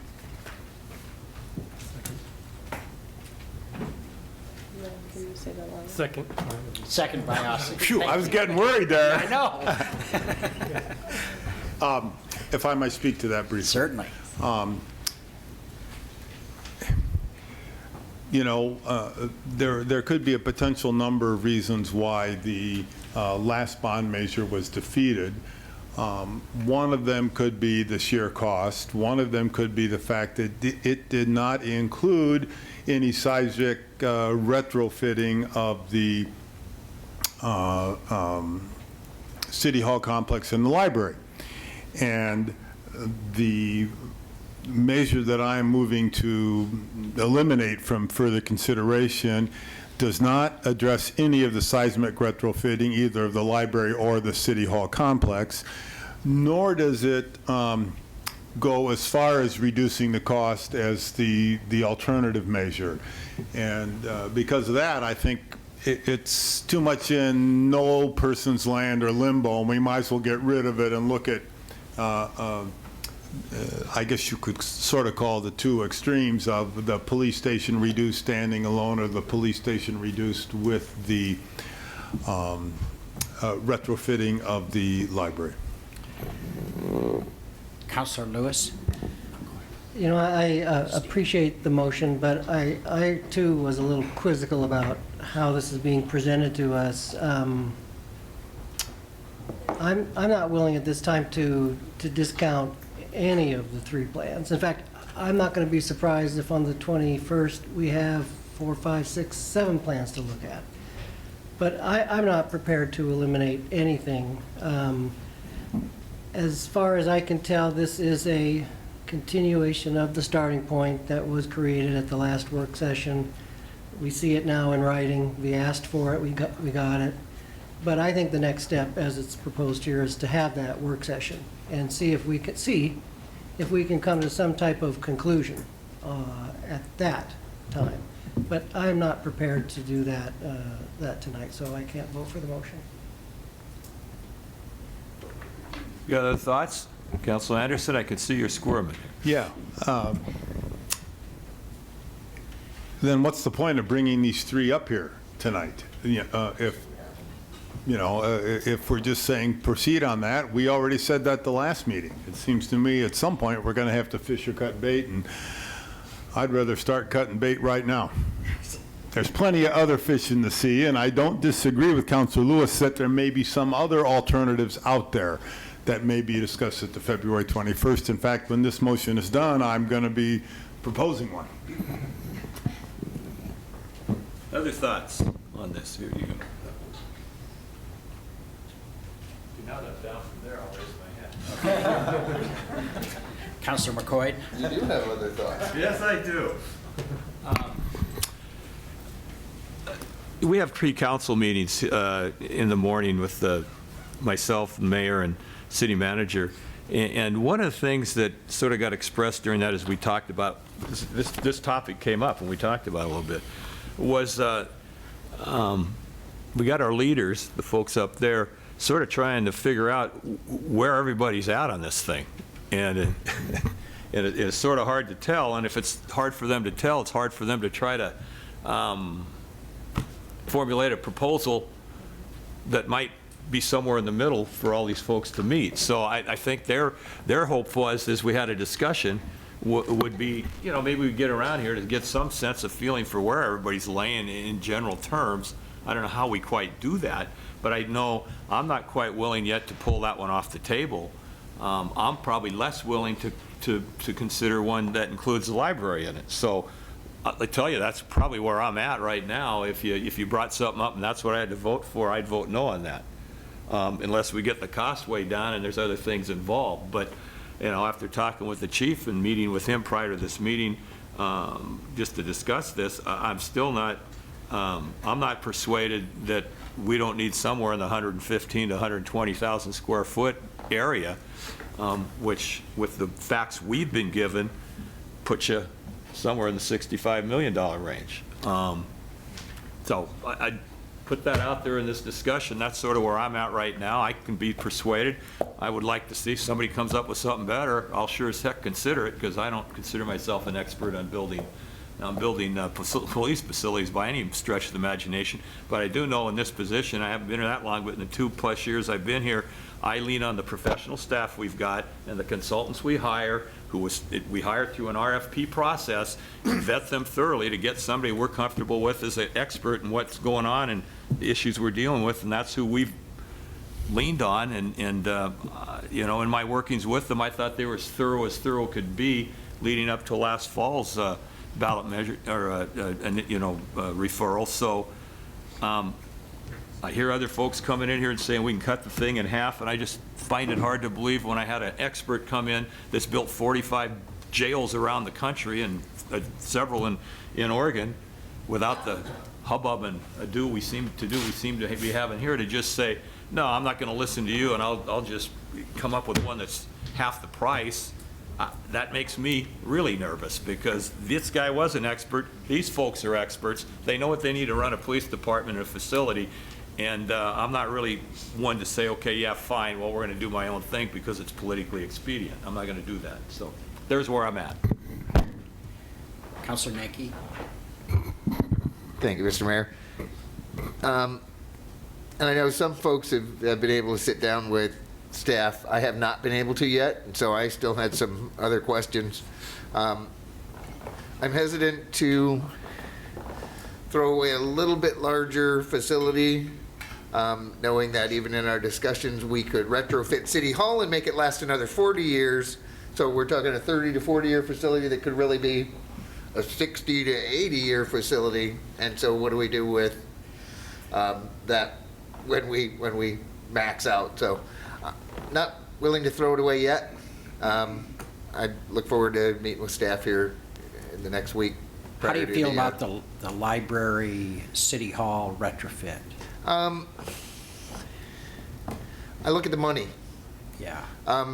People would say it's because City Hall and library seismic weren't included in the bond measure. I would hazard to guess that a plurality of our citizens had no clue that that was even in the discussions. They saw an $80 million police facility and said, that's way too much money, and voted it down. Adding just the library in takes it back up to 80 million. I think people will go, what are you guys doing? We just voted no on an $80 million bond measure. So instead you dropped the price on this, but still brought it up to 80. And if we can't afford 80, we can't afford 80. So that concerns me as well, because what, just to hear you, you're our senior member. Let's see how wise you are on this then. What do you think then about the concern that we had testimony about on the seismic integrity of this building and the library? I mean, do you see that coming within the next year or two in a bond measure? What do you think's going on there? Well, at Finance Committee, we looked at that, and it's up to this body to choose what comes next, because what we saw was police facility, I think fire engines, because they're at coming up on the end of their useful life, and then seismic upgrades. So it's up to this body. I mean, we can make it, if we did it within 2 years prior to awards 2, 4, 6, and 8 coming up for re-election, we could make a compact with the voters, but because you can't bind a future council. But no, we just need to lay out so people understand, yeah, and seismic is here, which actually times well with the police actually getting out of here into a newly constructed building. If we followed it up in 2, 3, 4 years with a subsequent bond measure, then we'd be ready to go on that and actually have a little bit of extra breathing space for people to move around a little bit. If there's some excess capacity at the police department, we could take certain elements from City Hall that may be under construction, as well as the former police location as well. I think timing works well for that, rather than pass a big bond right now, because you'd still have to phase it and stagger it like we do with a lot of our bonds, but they just see a bigger number up front, and I think it will go down. And if we lose a police bond twice, what do we do with our next bond? We just have to throw it out and go for fire trucks if they're all hitting the end of their useful life, so that our fire department actually has something to drive around. Okay, thank you. Councilor Anderson. Thank you. I appreciated the comments of everyone, but none of them were really directed to the motion that is on the floor, which is get rid of the $69 million police station standalone. We still have left the 63 million standing on, or 64, whatever that figure is. Yeah. We still have left that lower figure with the library retrofitting standing alone. So it just seems to me that, agreeing with Councilor Lewis, we may have some other proposals that we need to discuss with at the next work session. We might as well get rid of one of these that really Councilor Nanke's and Councilor McCoy's comments are well taken, but they're not directed to this motion. So I'm going to. How is mine not directed to the motion when? Why don't we do this? I'm just going to say we're discussing the motion. I'm accepting discussion right now as germane. I'd like to move through this as long as we're on our way, if you don't mind. Councilor, I know you don't. Councilor Kaiser. Thank you. I really regret not being able to make the work session, actually. I was in a different place, but, different place. Would you care to elaborate, Councilor Kaiser? But I actually, in all honesty, I really missed the conversation with all of you, because this is a major issue in our community, and I happened to just miss the day it was scheduled for. This is tough. It really seems, I just made the note, it seems like we all want the same thing. It's the order in which that happens. I think we're kind of in agreement, or at least that's my sense, is we agree we all want a police facility. We want seismic done to the city hall and library at some point. So it's when do those things happen and how much do those things cost. I think probably because I missed the work session, I'm hesitant to throw out one of the options, although I do understand wanting to do that. But I guess I'm looking forward to the next work session when we can have everything on the table, because my thinking here is if there is some other, not to say that we couldn't come back with some other option, and I'm really curious to see what you have proposed, Tom. But I'm having difficulty also, kind of, without really discussing it through, getting rid of the option. Just to move this along, Mayor, I call the question. I mean, I think we know where we are, and then we can move on to something else. Motion's been made to call the question. All those in favor, say aye. Aye. Opposed? No. Okay. All those in favor of Councilor's motion, say aye. Aye. Opposed? No. Nay. Okay, let's see the nays. Okay, 5-3. Councilor Lewis, you look like you want to speak. Yeah. I'm sure he will after I talk, if that's all right with your indulgent mayor. Come on. Councilor Anderson. Well, I want to speak to a couple things. The first is relates to the question you asked, Mr. Mayor, about the retrofitting of the library, the retrofitting of City Hall, or doing it together or doing it separate, or how it happens. And I will say that one of the things that I think we all learned in the discussion of the design of the police station is that the most effective design for a building, a city government building, is to have, or most any other buildings I would guess, is to have a straight corridor down with offices coming off of it. The least, another efficient design is a donut where you have to walk around, and then a design that is less efficient is what we've got in the City Hall complex, which is a U. If somebody on the northeast corner of this U wants to get over to the northwest corner of the U, they've got to walk all the way around instead of walking across. So I believe that, setting aside the brutalism of the architecture of this place, that is the name of an architectural style. It's not, and I've discovered that the term brutal doesn't come from the brutal that you and I would know in English. It comes from the French word for concrete. That's your. This is really, this is really interesting. Yeah, thank you. Okay, I'll keep going. Yeah, I'll keep going. So it seems to me that the library itself is an efficient design. It's one square total building. And so I'm wondering if, in fact, we are talking about retrofitting this building that is design efficient and energy efficient, it might be better to look at that whole building separately and say, what do we do with that? Rather than spending money to earthquake-proof it, maybe we look at some other way to reconfigure this whole building in order to make it more efficient for a long time in the future. So I also am aware of the cost issue, and I'm aware of the, the desire to see if we can retrofit them both. So I am not espousing this, but here is another idea that we might want to discuss at our work session, and who knows, I might espouse it. We can even discuss it tonight, because yes, we're not going to have time. And once I get finished, I think we can.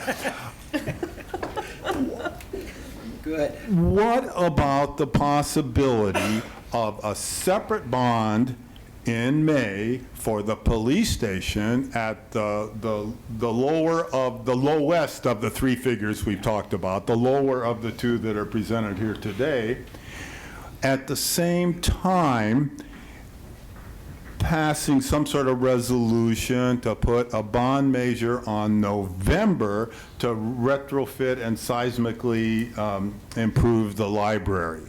And that gets rid of the discussion about we got too much cost in this, and I subscribe to some of that.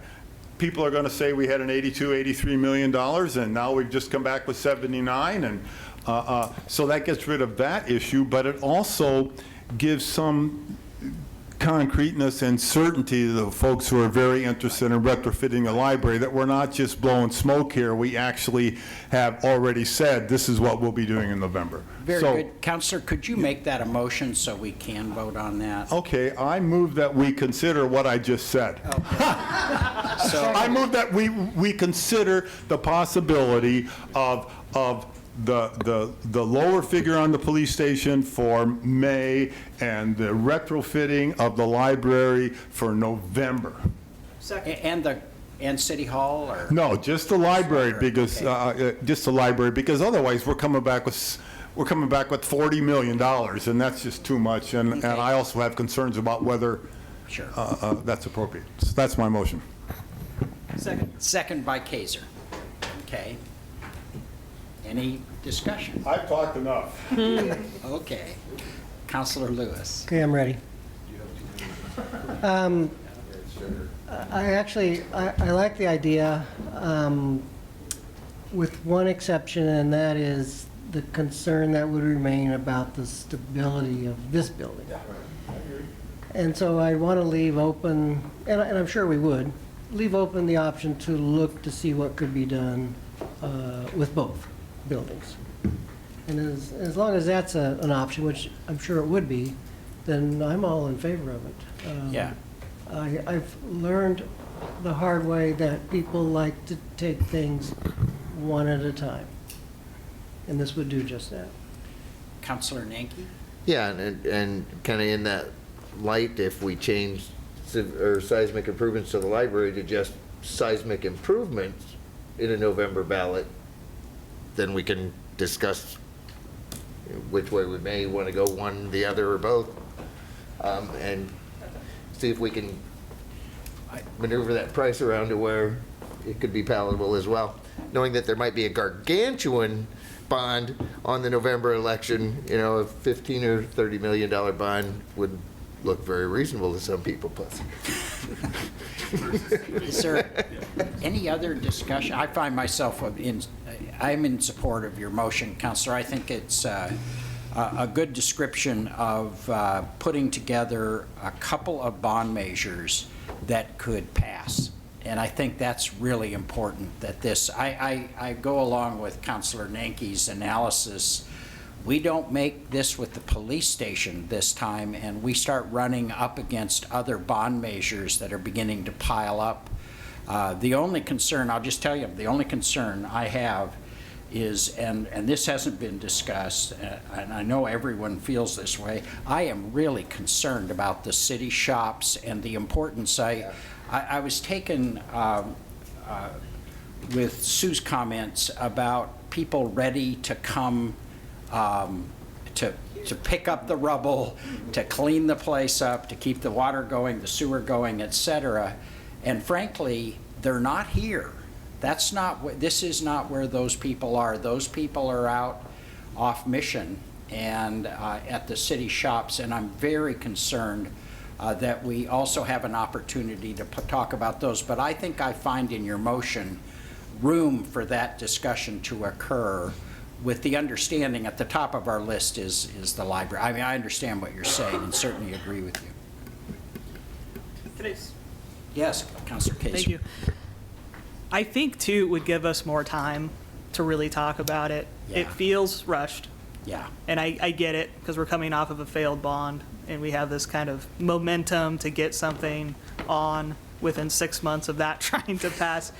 And I want to make sure that we get it right, too, the seismic, because I think it's timely. People watch the OPB series and the New York Times or whatever that was in, the New Yorker article, and it freaked everybody out. And Salem will be gone because it's on the other side of I-5. And it also brings up, I just had a comment from the West Salem Neighborhood Association, and they said, look, we're really concerned about emergency services in West Salem if an earthquake happens and our bridges are out right now. Oh, yeah. And what are we going to do? So it could provide some opportunity to talk about that as well. So. Yep. Thank you very much.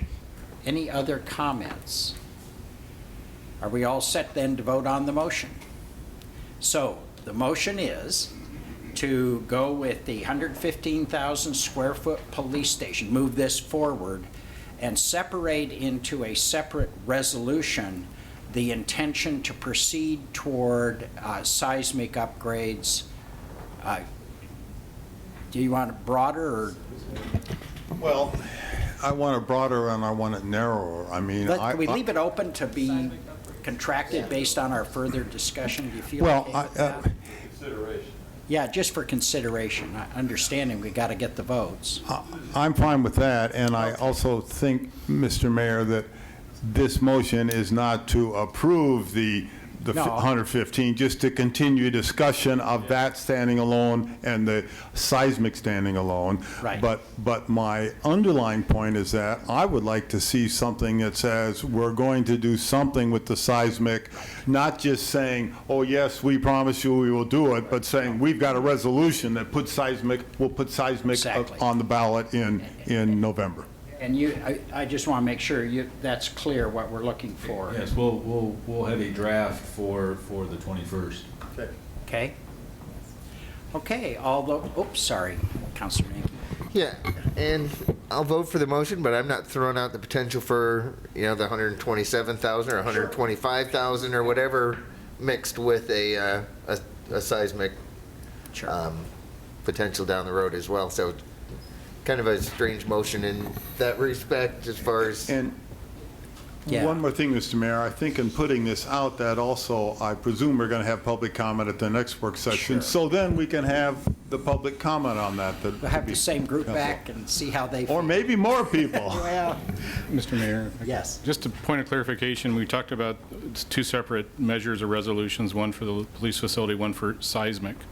And the original motion talked library only. Is that changed now?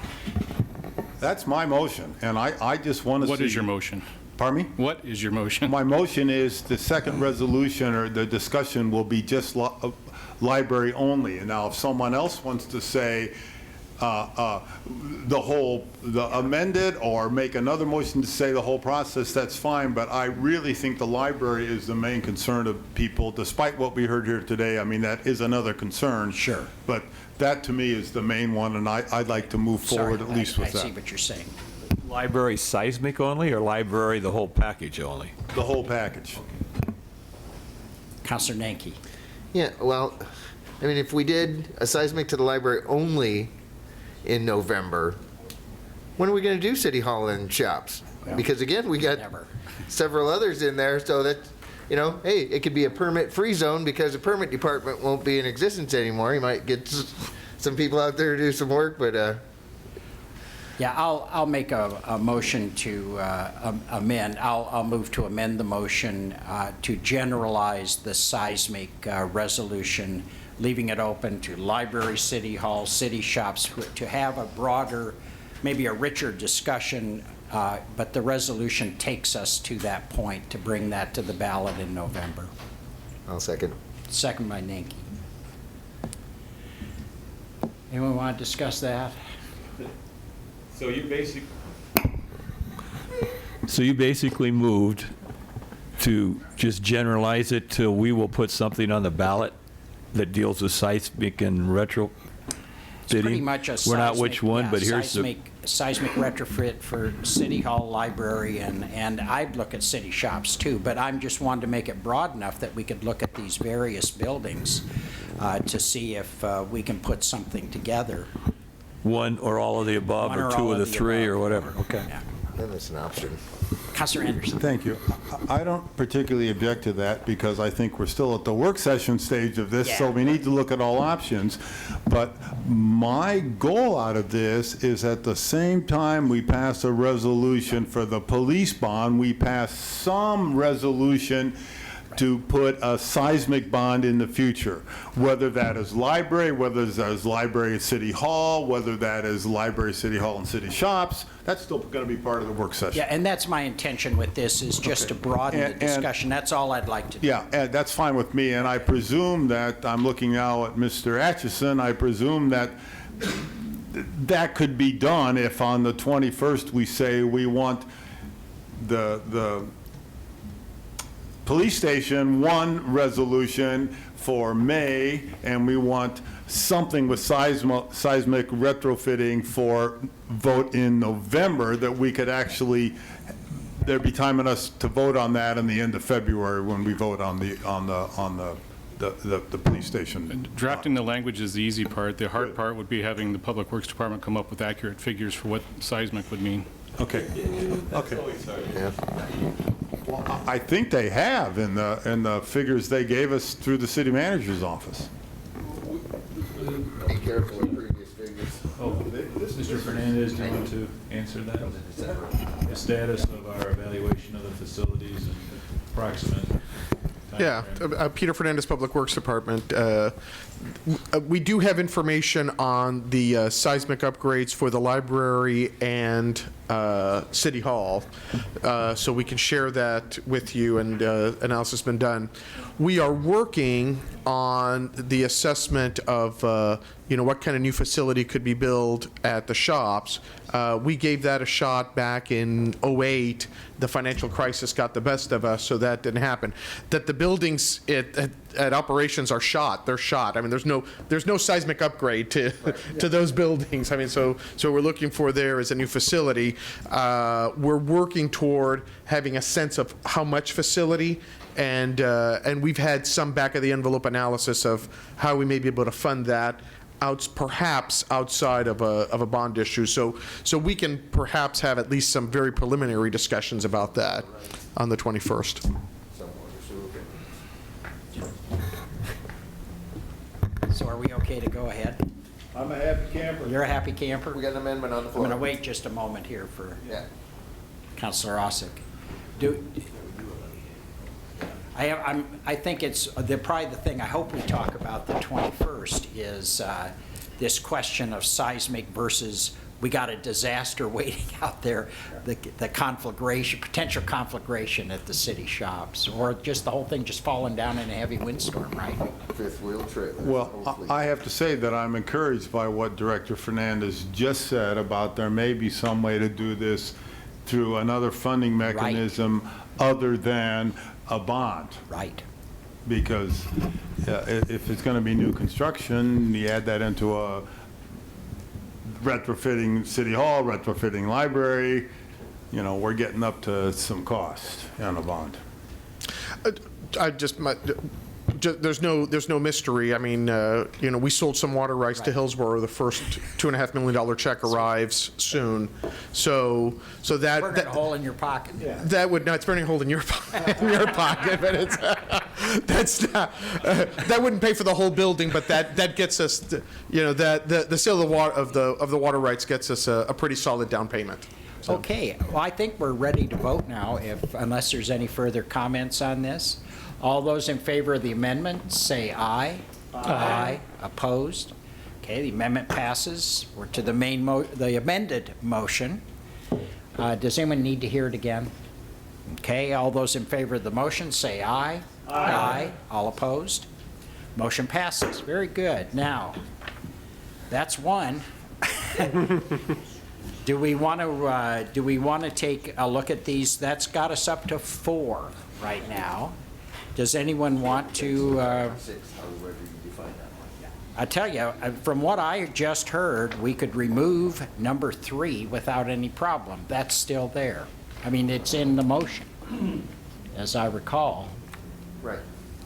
That is what the motion was we just did. It left 3 alone and then separated out the seismic upgrades. So I would move that we remove what's called draft measure 3 here.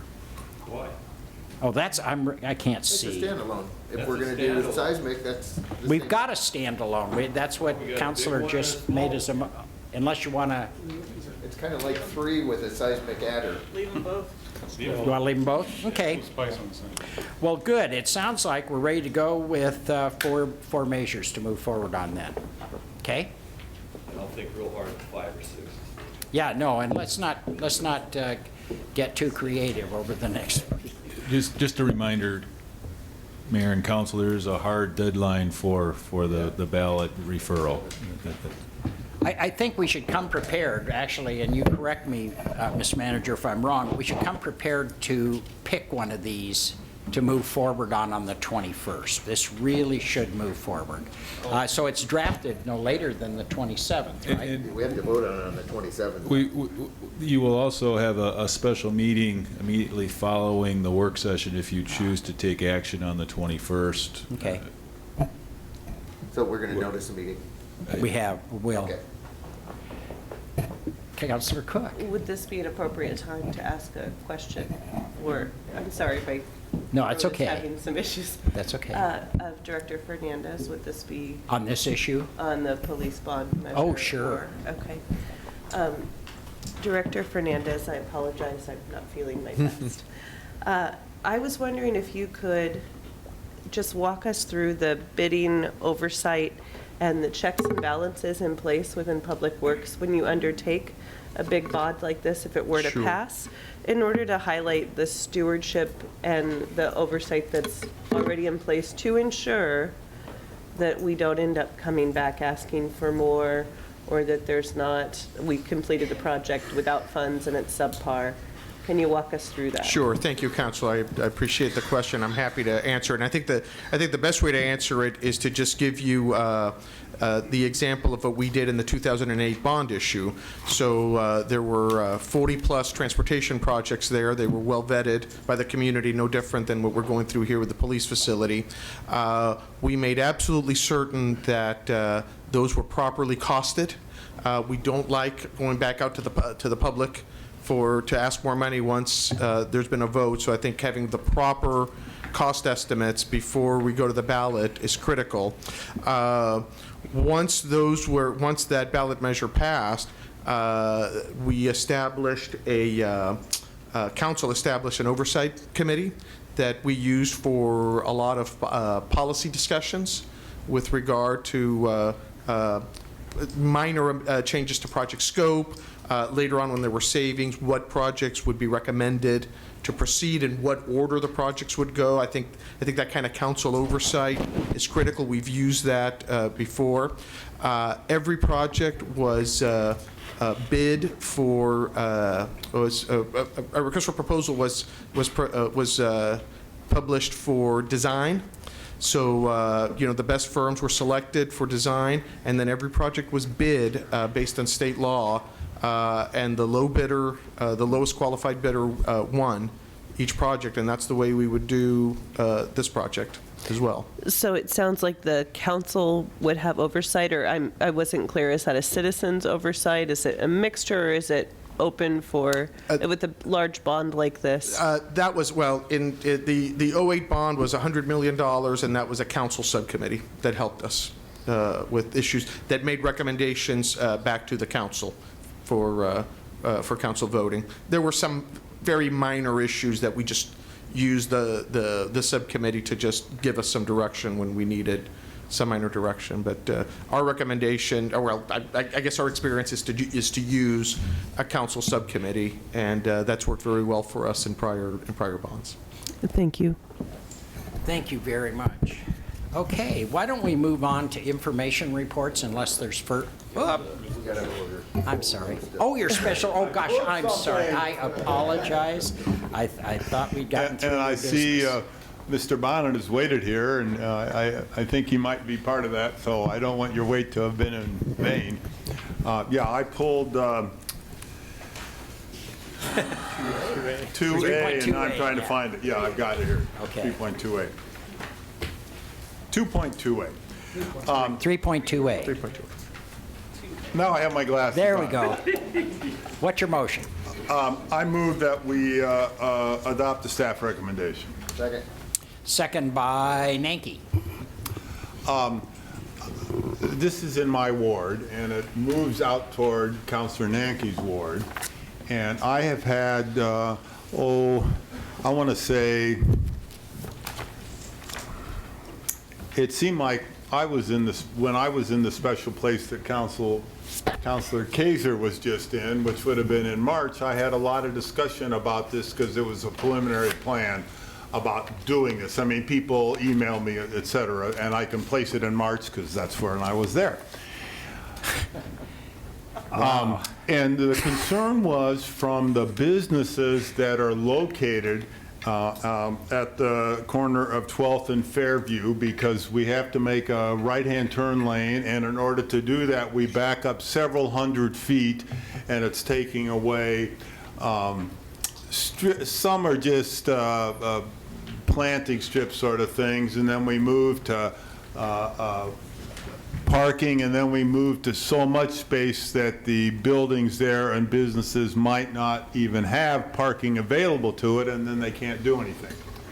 So I would just, and so I know there's a relocation cost and all sorts of other things depending on if you're owners or the renters, and I'm sure that has been satisfied, but I would just like Director Fernandez or Mr. Bonnet to just discuss a little bit what happened there.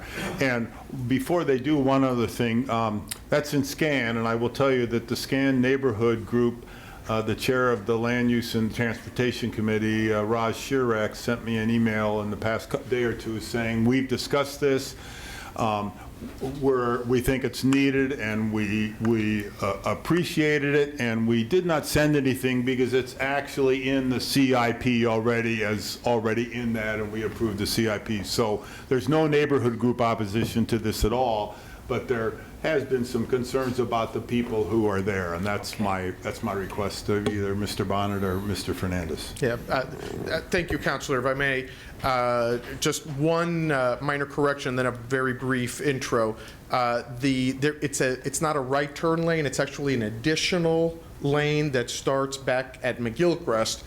So the project runs to adds a southbound lane all the way down to Fairview and then drops at Fairview and creates a system that's no different than the third lane on Commercial that drops onto River Road, the second lane on Liberty that drops onto Skyline. So we have these kinds of systems throughout the city. Very briefly, the genesis of this project really came from when we did the 12th Street improvement south of Vista, from Vista to Commercial, where we brought a bike lane down to Vista, and then the bike lanes picked up again at McGilchrist, and this stretch of roadway was striped as a 4-lane undivided. So we made the decision back in late 90s, early 2000s to restripe this portion of 12th Street to a 3-lane facility so that we could add the bike lane. So we did a road diet before that before that term existed. We restriped the facility, but there was discussion back then, and Councilor Nanke remembers it well because I think one of the reasons he ran was that whole 12th Street issue, that we had created congestion back at McGilchrist southbound, and that we needed to address this issue. So that was the genesis of that project back in the early 2000s, was to continue that second lane down to Fairview, where a good amount of the traffic then turns onto Fairview to reach Commercial, Liberty, et cetera. So that's the background, that's the genesis. Actually, the person that I want to bring up to the podium is Mr. Dameron, who is the real estate person that has information on, because that's the staff report that you have here, right-of-way acquisition and the issues related to business reimbursement and kind of thing. So. Good evening, Clint Dameron, Urban Development Department, Real Property Services Manager. So I think real briefly to start out, especially for the new counselors, the way these projects start is tonight, Public Works asks council for the approval to begin the acquisition process. Public Works then gives us legal descriptions for all these properties. Then we begin the appraisal process and the acquisition process. So what the appraisal will tell us, specifically related to that little corner piece with the commercial building, is what the damages will be to that property. It might be, hey, yeah, they're going to lose 5 parking places and everybody can stay. Worst case, it might be the whole building's got to go, they can't do anything there. And that will be, of course, borne out through the appraisal process and negotiations with the owner. And as you can imagine, when you buy real estate, you're buying it from the property owner. However, each tenant of a building or business, residential person, they each are due under the Uniform Act for certain due diligence and relocation expenses.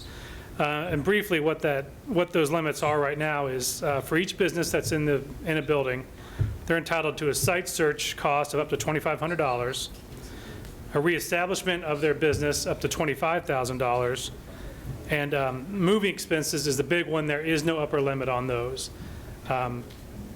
If you might recall, the Market Lancaster project had a relocation of a car wash, lots of unique equipment, hard to find a new spot for it. Those can be very expensive. So on these, we don't think there's anything real tricky about these businesses. It's a retail business, a tavern, and a somewhat mobile coffee shop on the site. So each of these tenants is eligible for relocation benefits, and they will be treated according to federal and state law. And have you determined if enough of the property is being taken to then render the property really unusable in its current? That we don't know. That's what the appraisal will tell us. It may realistically, they might take out, there's just no room around the building, but there might be enough room around the building, but then the damage to the property financially is so great, it might be cheaper or easier just to buy the whole thing and be done with it. And the appraisal will bear that out. Does he have appeal rights somehow to the council on that? I mean, if you decide, well, close enough, we're within 6 inches, a foot or two of it. I think I'll let the city attorney answer that. Thanks. So essentially what would happen is if at the point in time we actually wanted to initiate condemnation, if we weren't able to come to an arm's length agreement with them, we would bring that forward to you. And then we would have that decision on whether to initiate condemnation. At that point, if you didn't want to initiate condemnation, you could, direct staff to give it another go and give us, we'd meet in executive session to talk about, ranges and what different options that we could do. Okay. Councilor McCoy? How much on the commercial property there, right in the corner, how much of his land is being taken? I couldn't tell. I looked at those things, but I couldn't figure out if it was 3 feet or 6 feet or 10 feet or.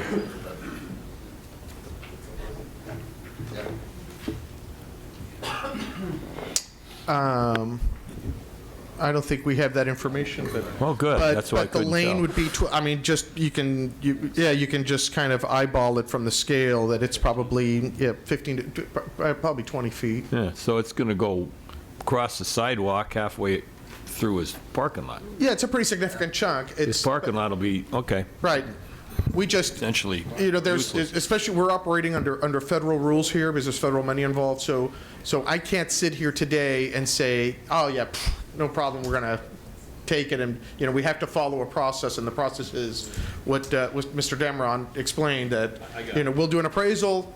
Based on the appraisal, we'll work with them, our real estate people sit down and negotiate these things and try and figure out how to, that we rarely go to condemnation because we usually figure out how to get these things settled and do an arm's length resolution. Councilor Nanki. Thank you, Mr. Mayor. So, and I'd emailed staff in regards to construction schedule, but actually to add on to that, if in fact, well, either way, that business will be impacted, even if we don't, take the entirety of the current use. When would construction happen? When would we actually be working to relocate them? And when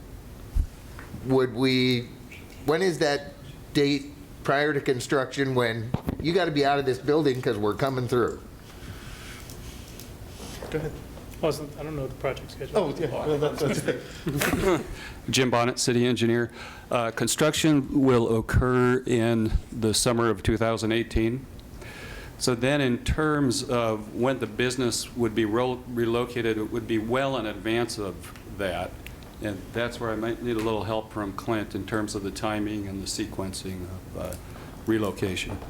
But when would they actually have to be out of that building? Oh, I would say spring of 2018 is when they would absolutely have to be out of the building. Yeah, we typically want all of the property before we bid it for construction. So if we bid in the spring for summer construction season, we would want to have all of the properties in our possession by then. Okay. One of the questions I had with this was, and it had posed to me, was sort of, what's this do? Is this, will this result in congestion relief on 12th Street? Is that the concept? It'll be Yes. like we see on commercial, that you think you have determined there's enough traffic leaving the 12th Street system at Fairview to result in less congestion at Morningside? Right, so think of it this way. Today, we ask all of the traffic to merge, all the southbound traffic to merge together just south of McGilchrist. Right. And then they go in one lane, and then when they get to Fairview, a chunk of that traffic then has to turn right, everybody that's destined to the southwest. So those right turners are already in the travel lane, so they slow down the traffic that is destined directly south. And if there's anybody in the crosswalk, then everybody is stopped. So that second lane will allow everyone, and Salem drivers like to queue up in the lane that they're destined to. Anybody that's going to turn right on Fairview is going to be in that right turn lane, back at Mission Street, and they're going to be in that right turn lane, because that's what we see all over town. Is really? People like to be in in this town. People like to be in their lanes. Except for that one guy. Except for that one guy. So we will create significantly more capacity, because the left lane will now be free flowing all the way up the hill. Turn up the hill. Those desiring to turn right will be in their lane, or turning into businesses, into driveways, or stopped by pedestrians will be in their lane. So, and then there's an added benefit for bicycle safety, that the bicyclists will be moved over ahead of the turn lane, so they will not be in conflict of the right turner turning into them the way they are today. So there's an added benefit, and the added benefit of sidewalks back to Hoyt. So there's some safety, some ped and bike safety benefits as well. Okay, great. Thank you. Councilor Lewis. Yeah, I am quite familiar with the area, especially the intersection of 12th and Fairview. Fortunately for the business I was in, they're on the east side, so they're not going to be damaged. But one of the things that I noticed up until a year ago, when I wasn't there anymore, is that those that are coming south on 12th Street and want to turn left onto Fairview, that can cause a great deal of congestion. I'm wondering if that's being addressed at all in this.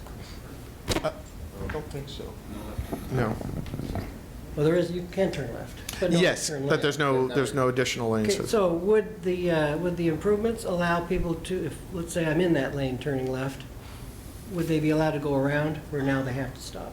Well, the lane would drop at Fairview, so there is no continuation of the lane onto Vista, to Vista, which is where the hill would start. So, because Fairview is Fairview Vista is kind of an informal couplet, so we want the majority of westbound traffic to be on Fairview and the majority of eastbound traffic to be on Vista. So we want the westbound traffic to turn on Fairview and stay on Fairview to Commercial Street. Okay. What have I got now? Oh, Councilor Cook, are you asking a question? Yes, I'm trying to formulate it. I just want to make sure. So with the 2 lanes of traffic going south on 12th and turning onto Fairview now, as someone who travels that way quite frequently, I understand with the crossing of Commercial and heading to Liberty, that makes sense. Are there plans to eventually widen Fairview then as well? Not at all. Fairview will stay in the same designation? Yeah. 2 lanes? It's 1 lane in each direction, and we don't see a need to do anything on Fairview. The need is on 12th Street. Thank you. It's the same traffic. We're just separating it out, making it more efficient coming down 12th Street. Councilor Nanki. Thank you, Mr. Mayor. Yeah, and essentially prior to the restriping of 12th Street, the backup used to sit on the hill where there's no cross streets at all. When we took away that ability for people because they would still use the lanes similar to what the project will entail, those people who are going to make the right onto Fairview would be in that right-hand lane, and it would pull traffic out of the flats where you have multiple cross streets that now you've blocked them up. The traffic actually backs in there to where nobody can go across 12th or 13th Street from the side streets without having Good Samaritan. So essentially it will move that back up onto the 12th Street Hill and free up that lower area for cross movements. Okay, great, thank you. Besides Hoyt, which is the stoplight, the only one really in there. And there'll be a signal at McGilchrist as well. Right. Now. Thank you. I want to point out something that Director Fernandez said. If you look at this, we've just been talking about what's happening by Fairview, but also we've got bikes and pedestrian improvements, specifically around the area that there's being construction done right now. It crosses the Little Creek. There was nothing there, and we had a concern about that at one point, and what we were told was the developers who developed that project there were already assessed a sidewalk fee, but there was no point in putting in the sidewalk at that point because we were going to be making other improvements. So now there will be a sidewalk all the way from Hoyt Street to where it picks it up again, including a bridge of some kind over that little creek there. So I think that's a very good thing that ought to be pointed out for people looking at this project. It's not just, let's make it easier for cars to go through, let's make it easier for bikes and peds to go through. Right. Now, having said all that, I must say I'm quite impressed with the discussion on this, because I just had a question about the relocation cost, and it engendered a bunch of questions from everybody, so I'm really glad I pulled it. Yeah, just one final point. I'm sorry that we do not have the money to do the sidewalk on the east side from Hoyt to McGilchrist, which really needs it, and we cobbled the money as best we could for what we have, and we do not yet have the money up for the east side, but we'll continue to look and see what we can do. We feel your pain. Appreciate that. Okay, that's that information report. Or no, that was that special order business. All those in favor of the motion say aye. Aye. All opposed? Motion passes. Now we're to information reports, I'm sorry. And does anyone have any questions? Yes, Councilor Kaser. I just have a comment on 6.C. I'm sorry. B. Not 6.C. 6.B, I think. It's on my other page. Nope.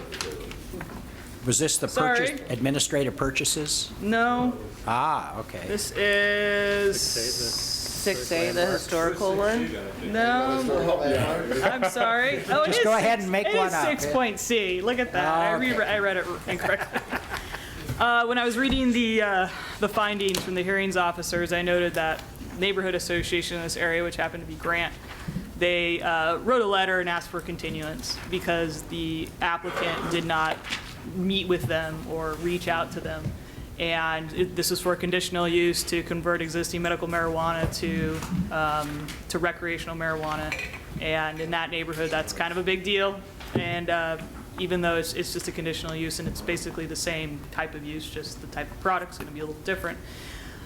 My point being that the continuance held it up for about 7 days, and the applicant was concerned about it. And I just want to stress, I guess, to staff when they're talking with applicants to really push talking with the neighborhood group, because they can save themselves time. And especially with these small business owners that are doing this like one time, it's the big developers, they know to go talk ahead of time, but these smaller kind of mom and pop, they just don't know, and they can kind of save themselves headache by being proactive. So just kind of passing along.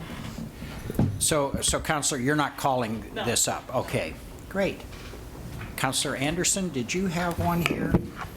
Yes, I just did it, and it was just on, and I talked to the staff, it's on 6D and 6H, which is the exact same project. Right. It's the very much needed affordable housing on what used to be called, was still known, I guess, as the Epping property. Right. And I just had a concern about that because as I was looking at the drawings, I wasn't quite sure of it, of what it was really looked like. And the staff, in conversations with them this evening, has said that the development is on the back end of the property, and they're going to parcel it out into two different lots, and the front end of the property on Portland Road will be commercial,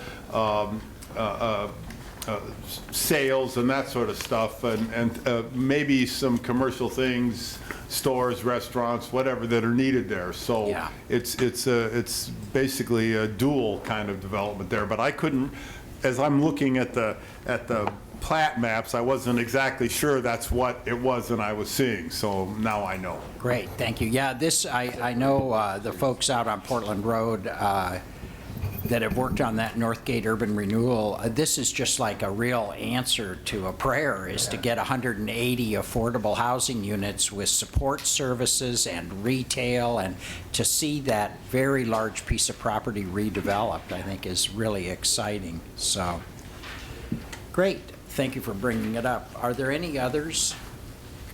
Okay. Why don't we move on? There's no ordinance, first reading, second reading. We have a second reading of an ordinance. Ordinance Bill Number 2-17, an ordinance relating to the city tax on the sale of marijuana items, amending SRC 32.025 and 32.065, and declaring an emergency. Okay, all those, nope. Roll call, that's right. Okay. Councilor Cook? Present. No. Yes or no? Yes or no?